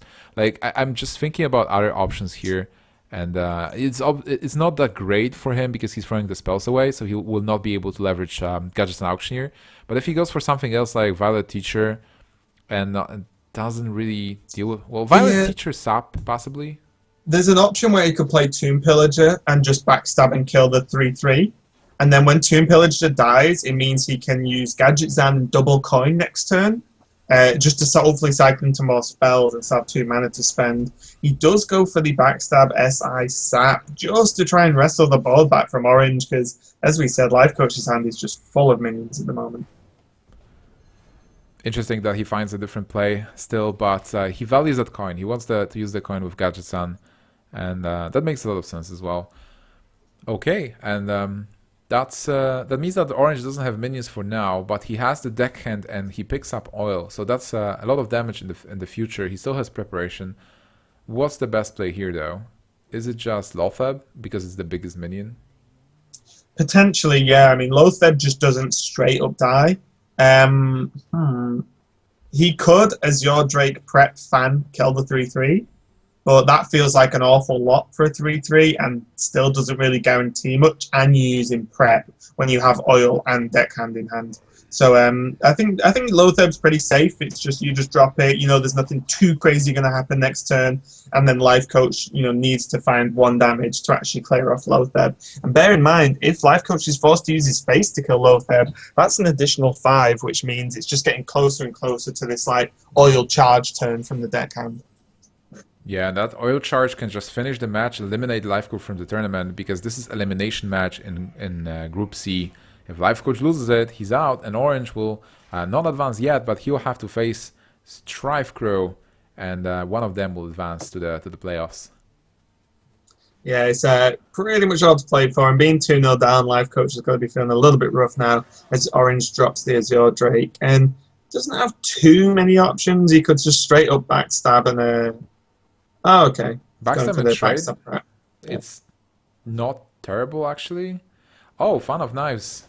Oh man, preparation Fun of Knives is so huge here. Yeah, this guards his board, and now suddenly he has next turn, if he really wants, he can sort of weapon, deckhand oil, and then he still has another oil for the turn after to push even more damage. And as we can see, what's Lifecoach actually going to do about this board? There is nothing. The Azure Drake might draw him a card, Fun of Knives might draw him a card, but it looks really grim for now. Really grim. So I'm just trying to think what he can actually draw into. Like, does he need to say like Gadget Zan, Coin, Fan or something? But I don't know what that would actually do in terms of actually impacting the board enough to draw this game back. So I'm trying to find anything, Raven. Is there like Gadget Zan into? But I think he needs to Gadget Zan something because his hand is so bad at dealing with what's on the board. He literally has nothing other than playing minions and hoping. Yeah, let's see what he draws. Like this would help, obviously. Like if he deals with 1 minion, if he deals with 1 minion at least, does it help? Like there's double oil coming, so double oil will be 9 damage, 10 damage from the weapon, 14, right? So it's not lethal yet. No, I think well, it's lethal now. Like if the minions are here, Orange can just slam double oil and win. That's 9, 10, 19 damage. Yep, that's it, isn't it? So Orange just checking out damage, counting how much is it, but it's basically first oil is free, +3 on the weapon, and the second one with the combo lands on one of the minions as well. So it's enough, and Orange takes the match, eliminates Lifecoach from the tournament 3-0. Wow. Yeah, and we saw that Lifecoach is like his sort of homebrew of his own version of Rogue. Definitely struggled, and let's be honest, he's drawing only minions pretty much for the first like 5 turns of a Rogue Mirror. Definitely isn't the way you win that matchup, and definitely suffered due to that. Yeah, absolutely true. Alright, so this means we have one more match for you guys today. That will be Orange versus Strifecro. Another elimination match. The winner is going to advance to the playoffs, and the loser is eliminated. And obviously tomorrow we have a full day of games again with Group D. So for now, stay tuned for more Hearthstone after a short break.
so fast it's hypnotizing.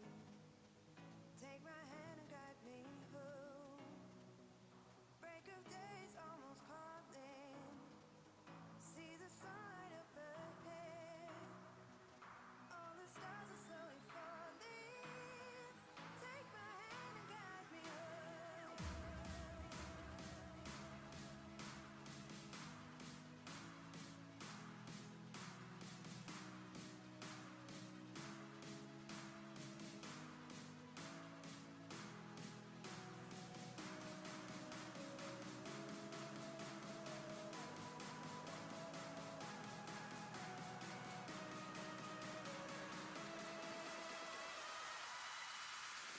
Take my hand and guide me home. I need you to guide me home.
Welcome back to Hearthstone Champions League. My name is Marcin Nimshvilipovic and I'm here with Alexander Raven Baguli.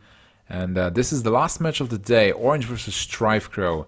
And what a day that was, Raven, what a day. Yeah, I mean, a lot of crazy matches. We've seen Sjow come back from 2-0 down twice, Yeah. which is pretty nuts. We've seen some rough games from Lifecoach where, let's be honest, some of the draws just haven't gone his way.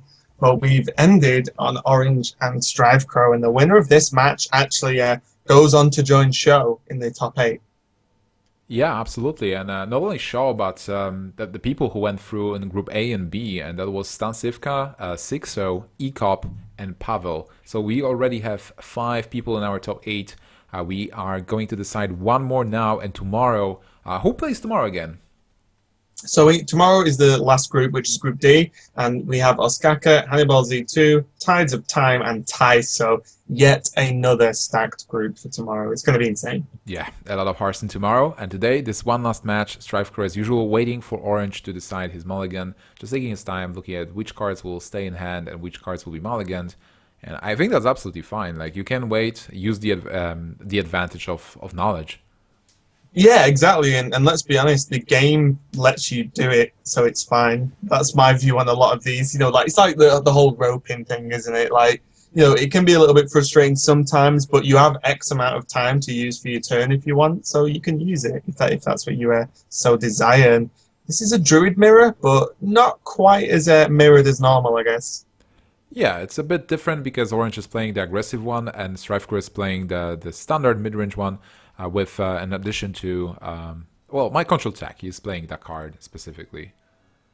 Yep, and that might actually get some use in this matchup because Orange will want to flood the board a bit more than a Druid normally does, I suppose, and he's going to go for the Innovate into the Shade to follow up with the Druid of the Saber. Probably going to be stealthed, not too much value in it being put in charge mode, whereas on Strifecro's side, there's no ramp in his hand, and with the Shade being in stealth, it is just going to be a hero power pass, unfortunately for him. Oh man, this is something you never want to see, especially versus such an aggro deck that can just slam those minions and build up an advantage. And the most important part is he doesn't even have a turn free play. He cannot Wrath.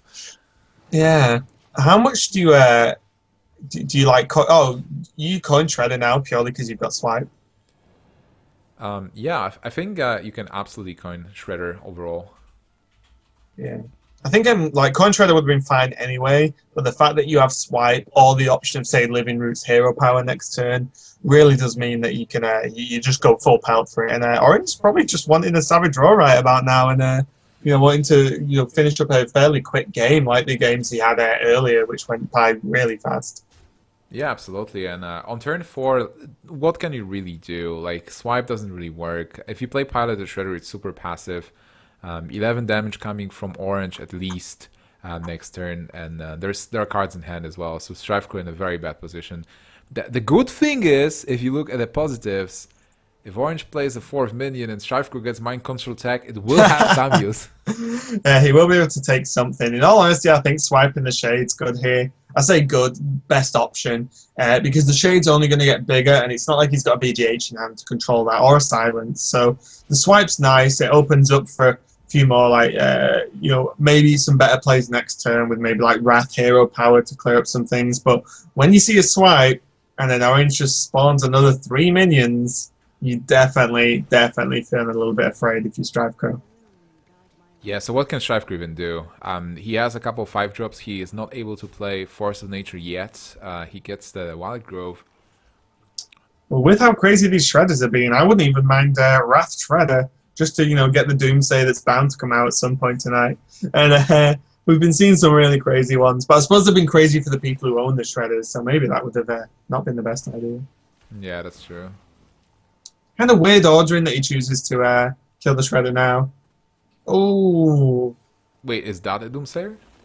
No, it's a Patient Assassin, which Oh. versus a Druid is pretty good because they're, especially at this point in the match, the only minions they're really going to play are big ones. And this Assassin looks small as a 1/1, but his special ability is that anything he damages, he actually just insta-kills. So not too bad. Yeah, absolutely not too bad. Even if Strifecro gets something like Druid of the Claw to have it on, and normally he would be happy about it, it will not work here. So is he just looking for another swipe? I think he has to be, but now I really would like it if Orange just dropped Fel Reaver and just went, let's do this. Because suddenly, then Swipe isn't a problem, and then BGH is a problem. But if BGH is played, he only has 3 mana, and how does he deal with the board with 3 mana? The rest of it. And he still has Druid of the Claw potential charge, and his own Swipe. And this specific game just is continually getting worse for Strifecro. There's no good way he can deal with this board at all. Yeah, there is literally nothing. Like, you can Force of Nature to clear an Aspirant and a 1/1. You can, what can you do? Shredder and kill 1/1 and hope for the best, but that's basically it because Orange has enough damage to seal the game next turn. He either can Swipe, Druid of the Claw, whatever he desires. He's going for the Druid of the Claw for the finish. And this Patient Assassin's 1 damage is going to insta-kill the Druid. It just so happened to be that he was on 1 health, so it doesn't actually work on heroes, guys. But pretty quick game from Orange, but let's be honest, Strifecro probably shouldn't feel too upset about that because there was literally nothing he could do. Yeah, absolutely. And if you can just give me a moment, I will quickly refresh the feed. So we'll be back in just a moment, guys.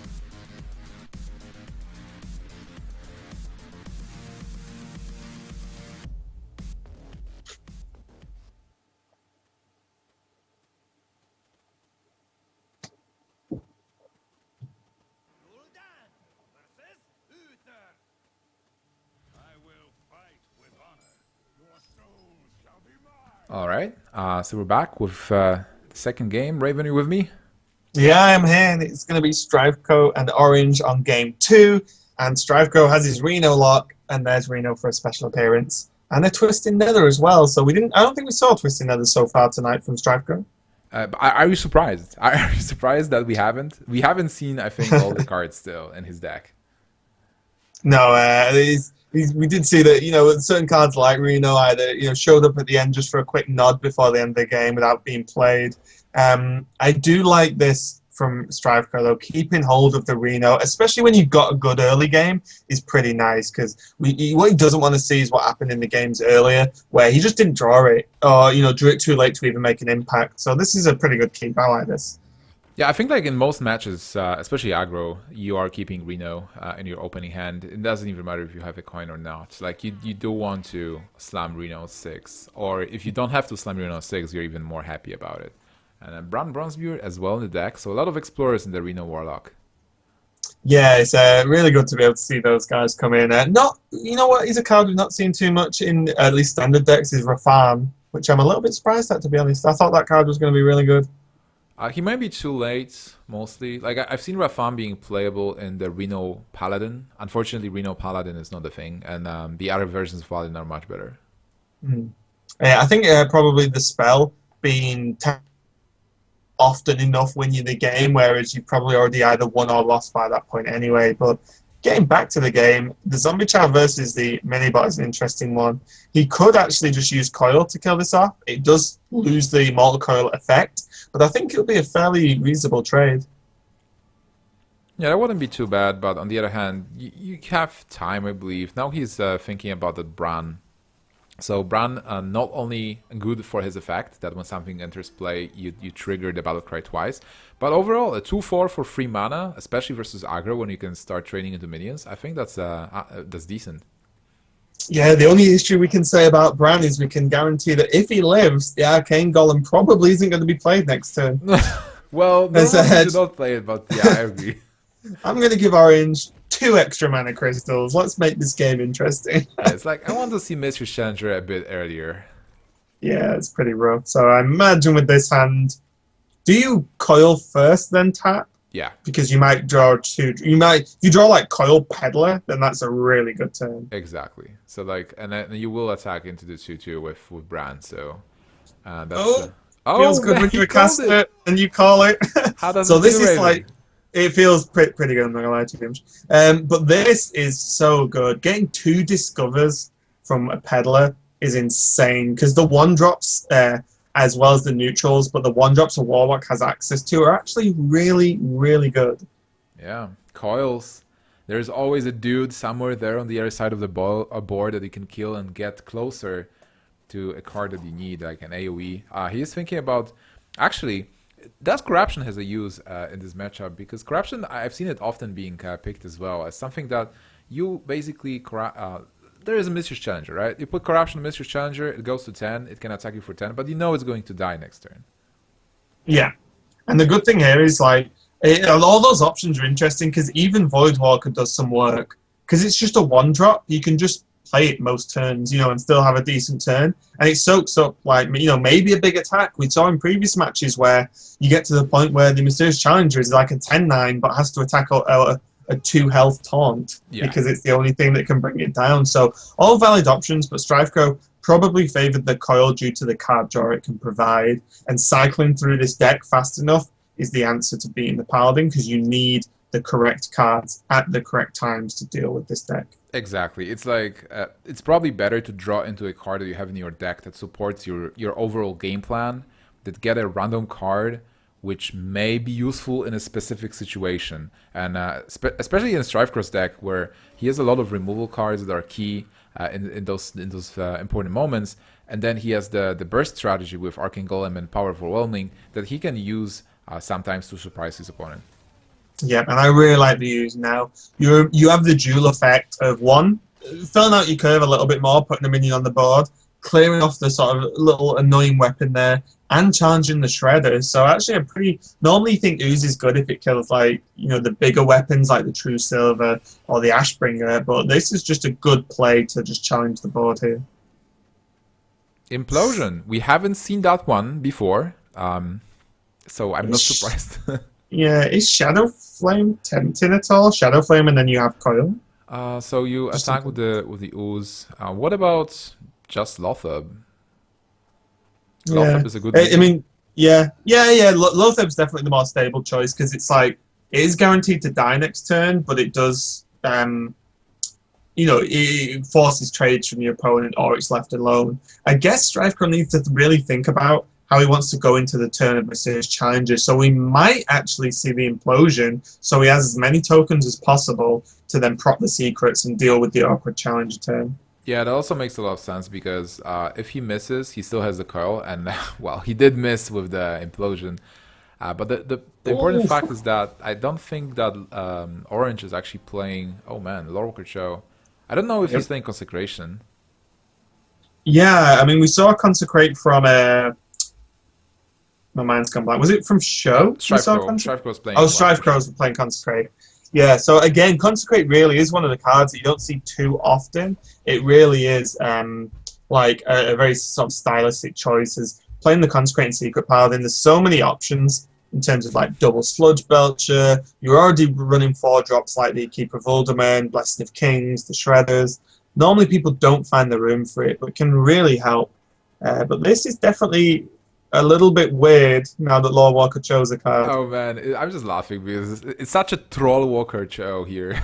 It's like there are no that like normally you might be happy that there's the walker show because the warlock is a class that has a lot of spells and you can get some, but now it's stopped the master for battle from Orange.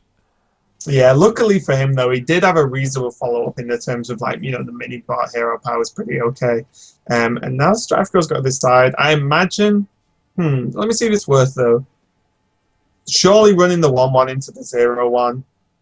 Oh no. Would you run the 1/1 into the shield, run the 3/2 into the into face, and then Shadow Flame? Like, what do you really want to kill?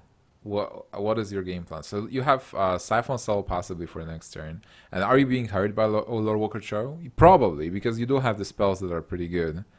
Yeah, I think the fact that Challenger wasn't on 6, I think you reliant on the Siphon Soul to deal with anything big. So if he does have Boom or does have Tyrion, it's a real issue. But it looks like he's just going to drop Lothar just to play it. He does kill the Cho, which is really interesting that he kills the Cho on a turn that he isn't casting spells. So then his opponent's free to, I suppose not free to cast spells because of Lothar, Yeah, but exactly. just like an odd decision to like kill the Cho and not anything else I there. think I like it in a way that he saved his minion, so his minion didn't die, and then you make sure that you will have a chance to kill that Lord Chow. Like, if you do not kill Lord Chow, there is a possibility that Lord Chow will survive and your minions will die. So you put yourself in a position where you want to cast Siphon Soul on the big target that just got played, and Lord Chow is still alive and you can't do anything about it. Yeah, no, this feels pretty bad though because the mana rate has come out of the Shredder. Yet another interesting Shredder interaction where all the Battlecry minions cost 1 more. Yeah. So now he has to. Well, he cannot play Boom this turn because he can't both kill the mana rate and play Boom. He can Whether Siphon he's Soul going to, still. yeah, whether he's going to anyway was a question. But the scary thing about Siphon Soul is like Strifecro 1 has Reno in hand, right? So he has Reno. He's playing the defensive deck. Maybe he wanted to play his own Boom, take the damage from Orange's Boom, and then he can always Shadow Flame or Siphon Soul next turn, and then Reno back up to full health. Yeah, that's. I think Strifecro overall is in a good position because Paladin doesn't have burst, and this is a really late turn. It's turn 8, and Orange hasn't done much damage. But even if you would deal a lot of damage, there's the Reno just waiting, and Strifecro has a lot of good quality minions. Yeah, I think that the Shadow Flame really does flip the game around, and I think I wouldn't even just mind the Arcane Golem. Arcane Golem Shadow Flame. Yeah, like, do you care anymore? You clear the board, play Reno, and then you have Doctor Boom, Sylvanas, Imp Gang Boss, Dart Bomb. Like, what can he possibly play? You have Sylvanas in case of the real issue, which it would be a Tyrion, and suddenly Tyrion isn't an issue anymore when you've got that Sylvanas ready to go. Yeah, that's absolutely true. The card that Strifecro might be thinking about is Divine Favor, but he was the only one, I think, playing the card in his Paladin list. So I like Arcane Golem Shadow Flame. Yeah, this seems really weird that he feels like he's playing Boom for it to just die. So how much damage is there? 5, 10, 11. So he needs 8. Yeah, and orange is in a position where it does look like Reno bait. So if you go for phase with everything and then just leave Dr. Boom, you'll not be in a good position. So you want to clear everything and then keep pressuring. I think the boom bot's going to go into boom, right? Oh, is he How just going for run it. phase? Is he going to run the boom bot into the Dr. Boom though? I think the 3/3. He would probably do it. He gets 2 to face, so not too terrible. Where is this going to go? Only 2 to the keeper of Alderman, so a small win there for Orange. And there is a faceless, so Strifecro really favors that Arcane Golem as his win condition still. That's why he wasn't throwing it away, but can he... Well, actually, right now he can keep Arcane Golem. He can Shadow Flame the Imp Gang boss and then try to kill the 3/4 with the bomb. Is there any thought to live tap Reno, and then next turn you sort of half rely on the mana wraith dying, and then you can play Sylvanas Shadow Flame to catch anything that any death rattles that come out? That was an option. That was absolutely an option, especially if there's something like Tyrion being played as well. But Strifecro decided to use his AoE right now, and Orange has a refill, but this juggler can die to the bomb. Let's see where 1 the bomb in lands. 5. Boom, of course. The bomb absolutely destroying the juggler, and you know what? That might actually just be game, because the issue is, on one hand, Strifecro has Sylvanas to deal with Tyrion. Yeah. And has a faceless to become Tyrion. Oh man. So, there's some real issues. And now there's even Demon Flame. Demon... Is that the right word? What's that card called again? Demon Wrath. Demon Wrath, Demon Flame. That's me mixing multiple cards, I think. But yeah, Demon Wrath to clear up the big board here if he needs to. He's just going to play Reno, fill up to 30, and now Orange is definitely going to have some not fun here in this matchup now. Yeah, Orange is in an absolutely terrible position, just dealing damage to face. Doesn't matter to Strifecro at all. He can clear the board next turn. Even play that Sylvanas just in case. Because, Orange is probably not playing... Well, for sure is not playing Equality. Yeah, I just think Strifecro can pretty much do what he wants at this point. He gets the full board clear. If he wants, with the he can just Dart Bomb. And then Demon Wrath. And... be amazed if after this AoE, Orange actually even stays in the game. He can actually see what he draws into. Like, I think there's no reason to not see the card that you're drawing into. If you get a Tyrion, maybe you will feel like, hey, this is my turn. Like, I can maybe get back on the back of Tyrion into Mysterious Challenger, Yeah, that's very true. But yeah, like I do agree that the situation is terrible for Orange. Strifecro has almost full health, full board. And Orange Noble Sacrifice is the smallest Tyrion in the world. And he's not going to be enough, unfortunately, in Strifecro. Yeah, evens the matchup at 1-1. Yeah, and that wasn't a fast game, but was really well played by Strifecro. And Orange did his best as well. Like, I didn't see any specific mistakes. It's just like the Reno lock was able to sustain, clear the board really nicely. And I'm starting to think that this Arcane Golem just... fits the deck really well with multiple purposes. Not only the burst with power overwhelming, but Shadow Flame with it also for 4 is really important.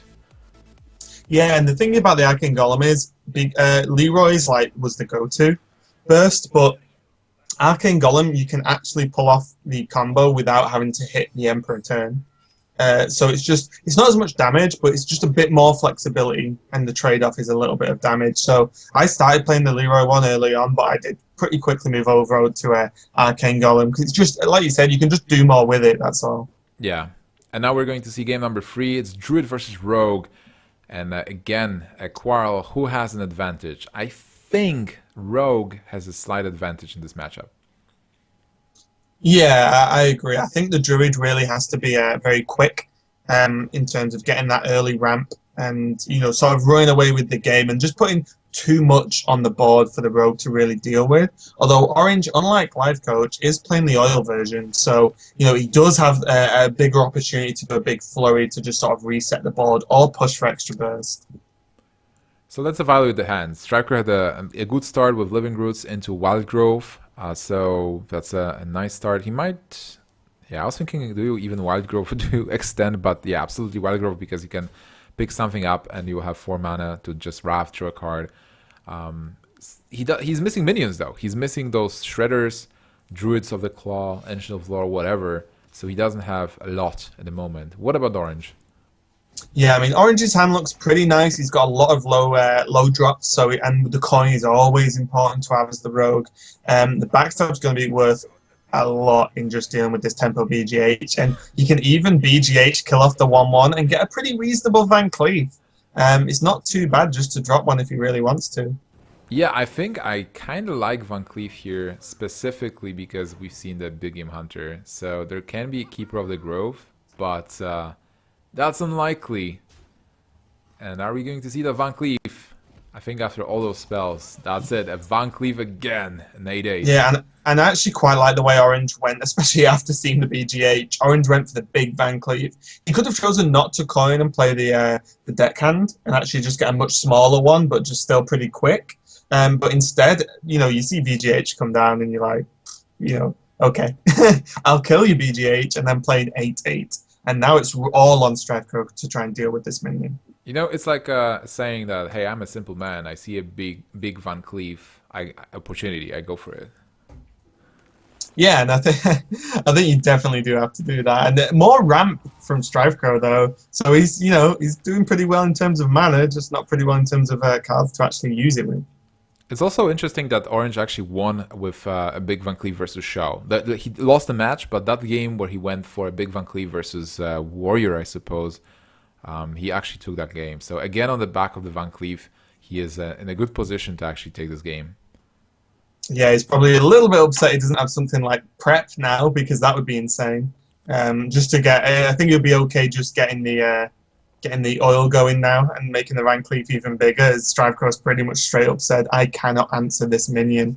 But dropping the 3/3 is nice. It's not going to do too much, but it does drop something else on the board, and that's a reasonable draw for Strifecro. Yeah, it's much better than just going Force of Nature and Living Roots at the Van Cleef, because with this he limits the board, and he can still even deal with the 3/3 at the same time.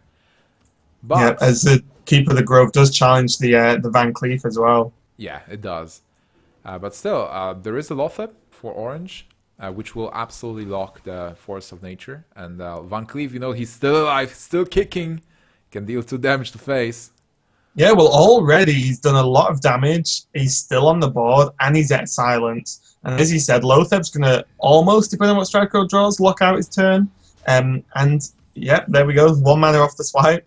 But look at Strifecro's health as well. And Orange does have, he does have access to the oil at some point.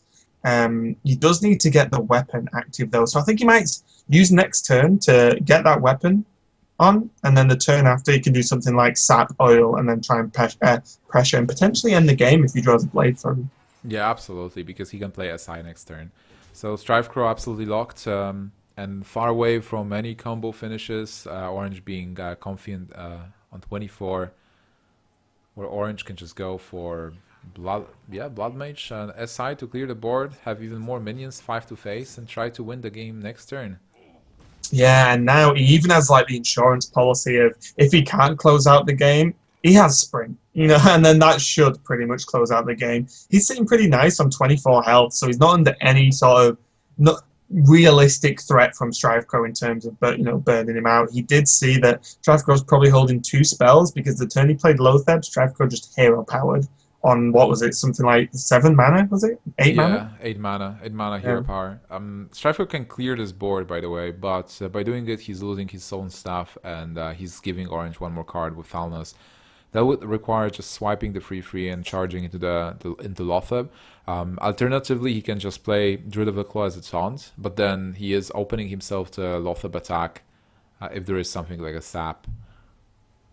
Yeah, this is really risky. I think, in all honesty, as Strifecro, you would probably just swipe the 3/3 and play the Druid in taunt mode, because at this point, if he has sap, fine, but if you just give the Rogue another board, or at least another turn to build a board, then you're just asking for trouble. he does go for the clear play though, and he's got relying on that force of nature or double force of nature potentially to just clear up anything else Orange can play. Well, you know, if he gets back-to-back Savage Roar, then maybe he actually has a chance.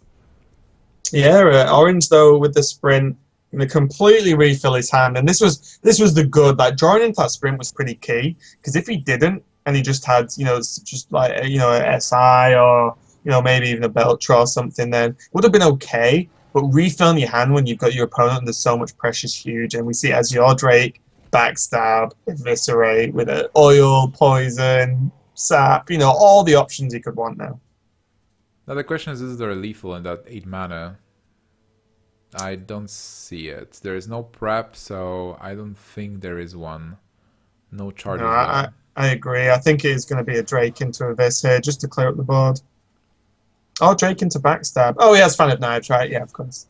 This makes reasonable mathematic sense. Absolutely. Clearing the board is much better than just leaving the shade to grow. Mind control tech is like a cruel joke. Yeah, it's pretty rough. And the problem now is he can't play it, so he does have a minion down. He is going to clear up the 4/4. But look at Orange. Like, unless, Strifecro needs to draw combo. And he's still one off if he draws into Savage Roar. So Orange can literally just take a turn now. He can do whatever he wants this turn because I don't think there's any card that makes him dead because Strifecro can't draw, innovate, and like a second Savage Roar. Does he have lethal? So if he weapons up Deadly Poison, that's 3, and then double Eviscerate is 8, so it's 11. So he is 2 off. Can he oil somehow? So like weapon? No, not really. But he's still in a great shape. Yeah, I think basically as long as he weapons up this turn, he can do whatever the hell he wants. Or is he just gonna? Oh, he's got Eviscerate as well. Yeah, second oil. Yeah, he can do whatever the hell he wants at this point. Yeah, Orange is just in a position where he thinks not to mess up, how to play this game where I just win whatever happens, whatever card Strifecro, even if Strifecro goes Innervate, which is probably the worst thing people get. But yeah, exactly. And this is definitely a way to close out a game. You don't have to go crazy and play I'm going to take him down to 1 health but leave him with a minion on the board. It's no. All you do, instead of trying to win, you just keep dramatically reducing their chances of potentially drawing anything that claws them back in this game. And now, after seeing the second Force of Nature, Orange has got to be feeling pretty reasonable that this game is now going to be closed out with the addition of weapon. You can weapon, Deadly Poison, oil Abyss. Yeah, he absolutely he has enough for sure. So weapon, deadly, oil, Eviscerate should be enough to finish this game. But the match is not finished. Orange is taking game number 3 and has an advantage 2-1 versus Strifecro. But Strifecro, look at him. He's like, okay, I just need to win versus what? Paladin, right? Yeah, that's what Orange has got left. Because he won with the aggressive Druid and now with the Rogue. And the Paladin's the deck that today was losing 0-3. So we've seen Orange lose 0-3 with Paladin versus Sjow, and then Strifecro lost 0-3 versus Sjow as well with Paladin. Yeah, and Strifecro's... so he's got Druid and Paladin left, right? Strifecro. Yes. So, not terrible matchups, for Strifecro. Druids can be rough, but also you can just steamroll them. And then the Paladin mirror is the mirror, and Strifecro's running Consecrate as well. So that might be able to swing it pretty hard. And speaking of the mirror, this is the next game we're going to start with. So Strifecro decided to give his Druid a break and let it come in for the last game. Absolutely. So what you are looking for in your mulligan hand is the Secret Keeper. You are looking for Shielded Minibot. Master for Battle. Coghammer is really nice as well. So here, Strifecro might think about keeping Coghammer in the opening hand as a great swing card. Yeah, it's a really tough choice because of the rest of his hand. If he had any 1-2 or even a muster, then Coghammer feels like a bit of a good better keep. But with 0 minions, it definitely feels hard to keep it. It could really swing the game, but it could also do nothing. If he could choose to have Haunted Creeper and then Coghammer, obviously that would have been a pretty strong keep there. But Strifecro doing okay as well. Noble Sacrifice into a Avenge Creeper or something like that, or even just Avenge into Creeper seems pretty reasonable. Yeah, and he got both keeper and shredder now, so it doesn't look bad, especially because of the coin. And looking at orange, he got that very important mysterious challenger on turn 6, but he's missing turn 3 and turn 4 for the moment at least. Yeah, it's definitely a little bit rough. It's a real tough on this because on one hand you have Strifecro with the early start, and then on the other hand orange has challenger, right, which can just swing the game very hard. All right, so knife juggler not really contested by the haunted creeper, but the secrets are fine as we mentioned, and then mystery challenger for Strifecro as well. But orange will be the first to play his own mystery challenger, which mostly matters in this matchup. Yeah, yeah, it is pretty huge because normally Paladin doesn't have an answer to a Mysterious Challenger itself. The best it can do is by having a board anyway and then killing it through that. But the whole idea here is that Orange won't let Strifecro build up that board. And then he will want to put the Challenger down first. But just looking at this turn, do you just slam both secrets and just hope the Juggler attacks? And he doesn't have muster? Well, it makes a lot of sense because suddenly, like, double sacrifice provides you with a minion, and if the minion dies, Avenge lands. So I think it's great, especially because I would not expect a silence from a fellow secret paladin. Yeah, like, Owl's definitely not too common to be seen. Some decks do run it, but also an Owl this early in the game isn't going to be as impactful as it is, against something like an Avenged minion later on, or like a Tyrion or something. And now there's one secret for orange, right? That was it Noble Sacrifice? I think. Oh no, because he attacked, right? Did he attack? No. I mean, like, Noble Sacrifice and Avenge is for Strifecro. And what did orange play? Like, he did play a secret. Well, I think it's Avenge, actually. Yeah. Okay, But so then they're Strifecro playing choosing Game of not to Chicken at the attack. moment. Yeah, it's really difficult as well because when you commit, you have to commit to a point where you can deal with the outcome of those secrets. Yeah. If you can't deal with them, then it's not worth it. You just build your board up and wait till you can. But orange got a really nice card, Master for Battle. So he will be able to throw even more knives. Depends where the Avenge lands, though. Yeah, this is a little bit rough because there's normally you'd be like, okay, I'll just weapon, throw the juggler in, clear that up. But then the 2 tokens kill the 2 tokens, so these musters are going to have to be insane. Shield's Well, okay. We've seen some insane knives, and that's a good one, yeah. The last juggle kind of needed to kill hit the mini bot so we could clear it up with the weapon. So this is a little bit rough, but at least in terms of Orange's side, all the tokens should deal with what's on the board. To the plus the weapon, of course. Yeah, but then there is an Avenge from Orange, I believe. So Strifecro attacks with the 2/2, kills the Juggler, Avenge lands somewhere, and then he can kill it with the Spider and get his own Master for Battle. Yeah, I kind of like Shredder over Muster this turn. It fills the curve better, and even though you don't have as many minions, your Shredder actually would potentially soak up a lot of tokens. Shredder is fine. I like Shredder as well, but Master provides you with the weapon, which is really important, and weapon gives you a bit more options coming forward in a couple more turns. Yeah, that's very true. Actually, having that weapon is going to be pretty key for the Mysterious Challenger turn. I think that Avenge is actually good for Strifecro because right now he will be able to keep the 2/2 alive while killing one of the minions. Yeah, this is pretty good. It's always nice when you can kill a minion and then make your opponent do like a trade that you wouldn't really want to do. You want something to be a bit cleaner. And now Orange can use Keeper of Alderman on a 1/1 to buff it up and put some more power on the board, followed with another Avenge.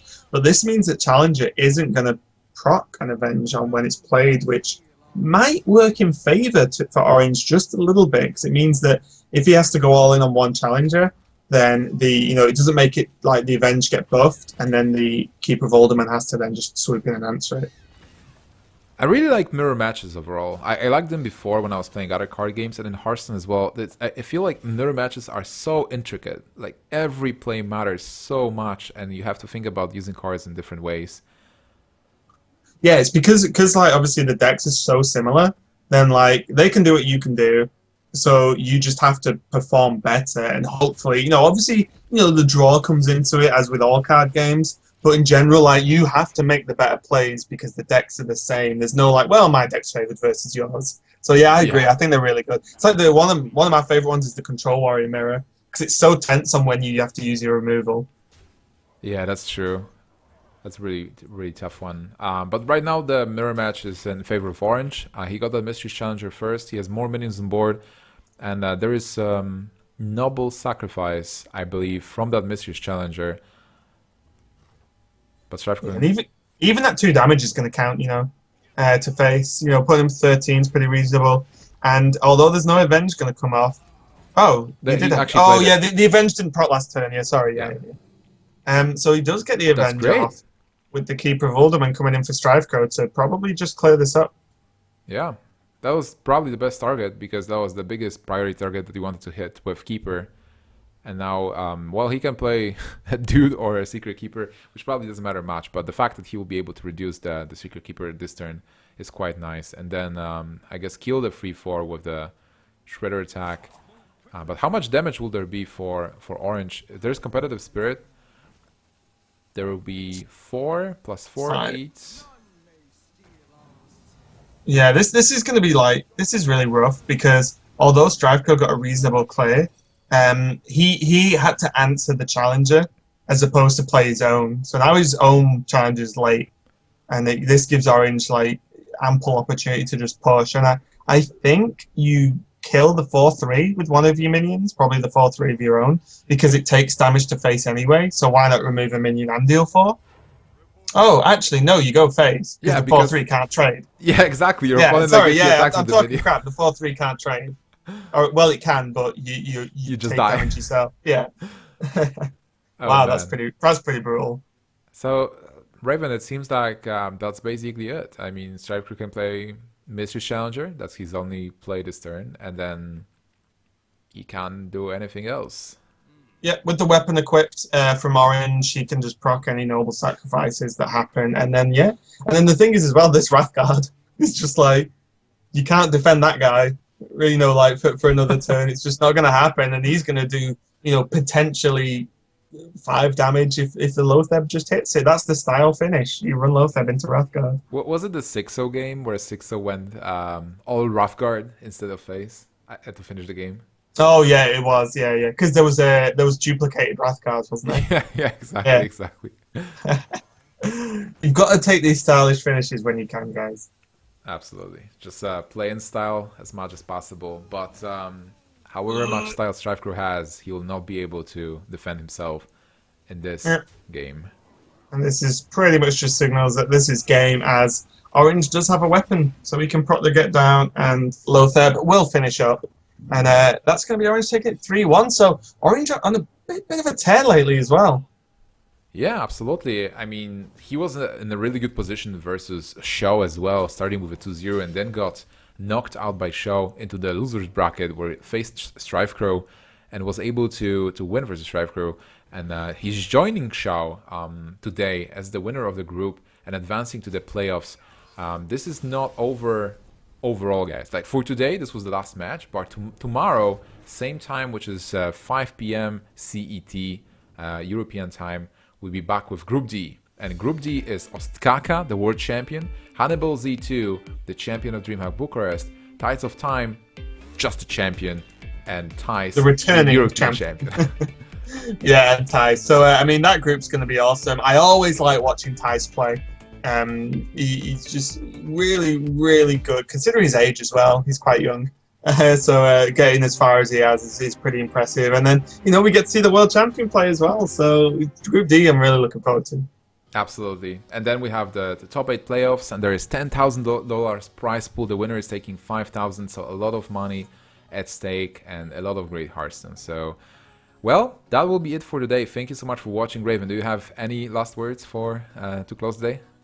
No, just I'm glad we're back. We both had a day off yesterday from casting this, as it is Monday, Tuesday, Thursday, Friday. But yeah, just happy for another awesome set of games, and cool to see some sort of reverse sweeps, a little bit different. And then looking forward to Group D tomorrow, mate. Absolutely. I hope you guys are looking forward to Group D as well. And for today, thank you so much for watching. Thank you so much for tuning in. See you guys tomorrow from Nim, from Raven. Stay tuned.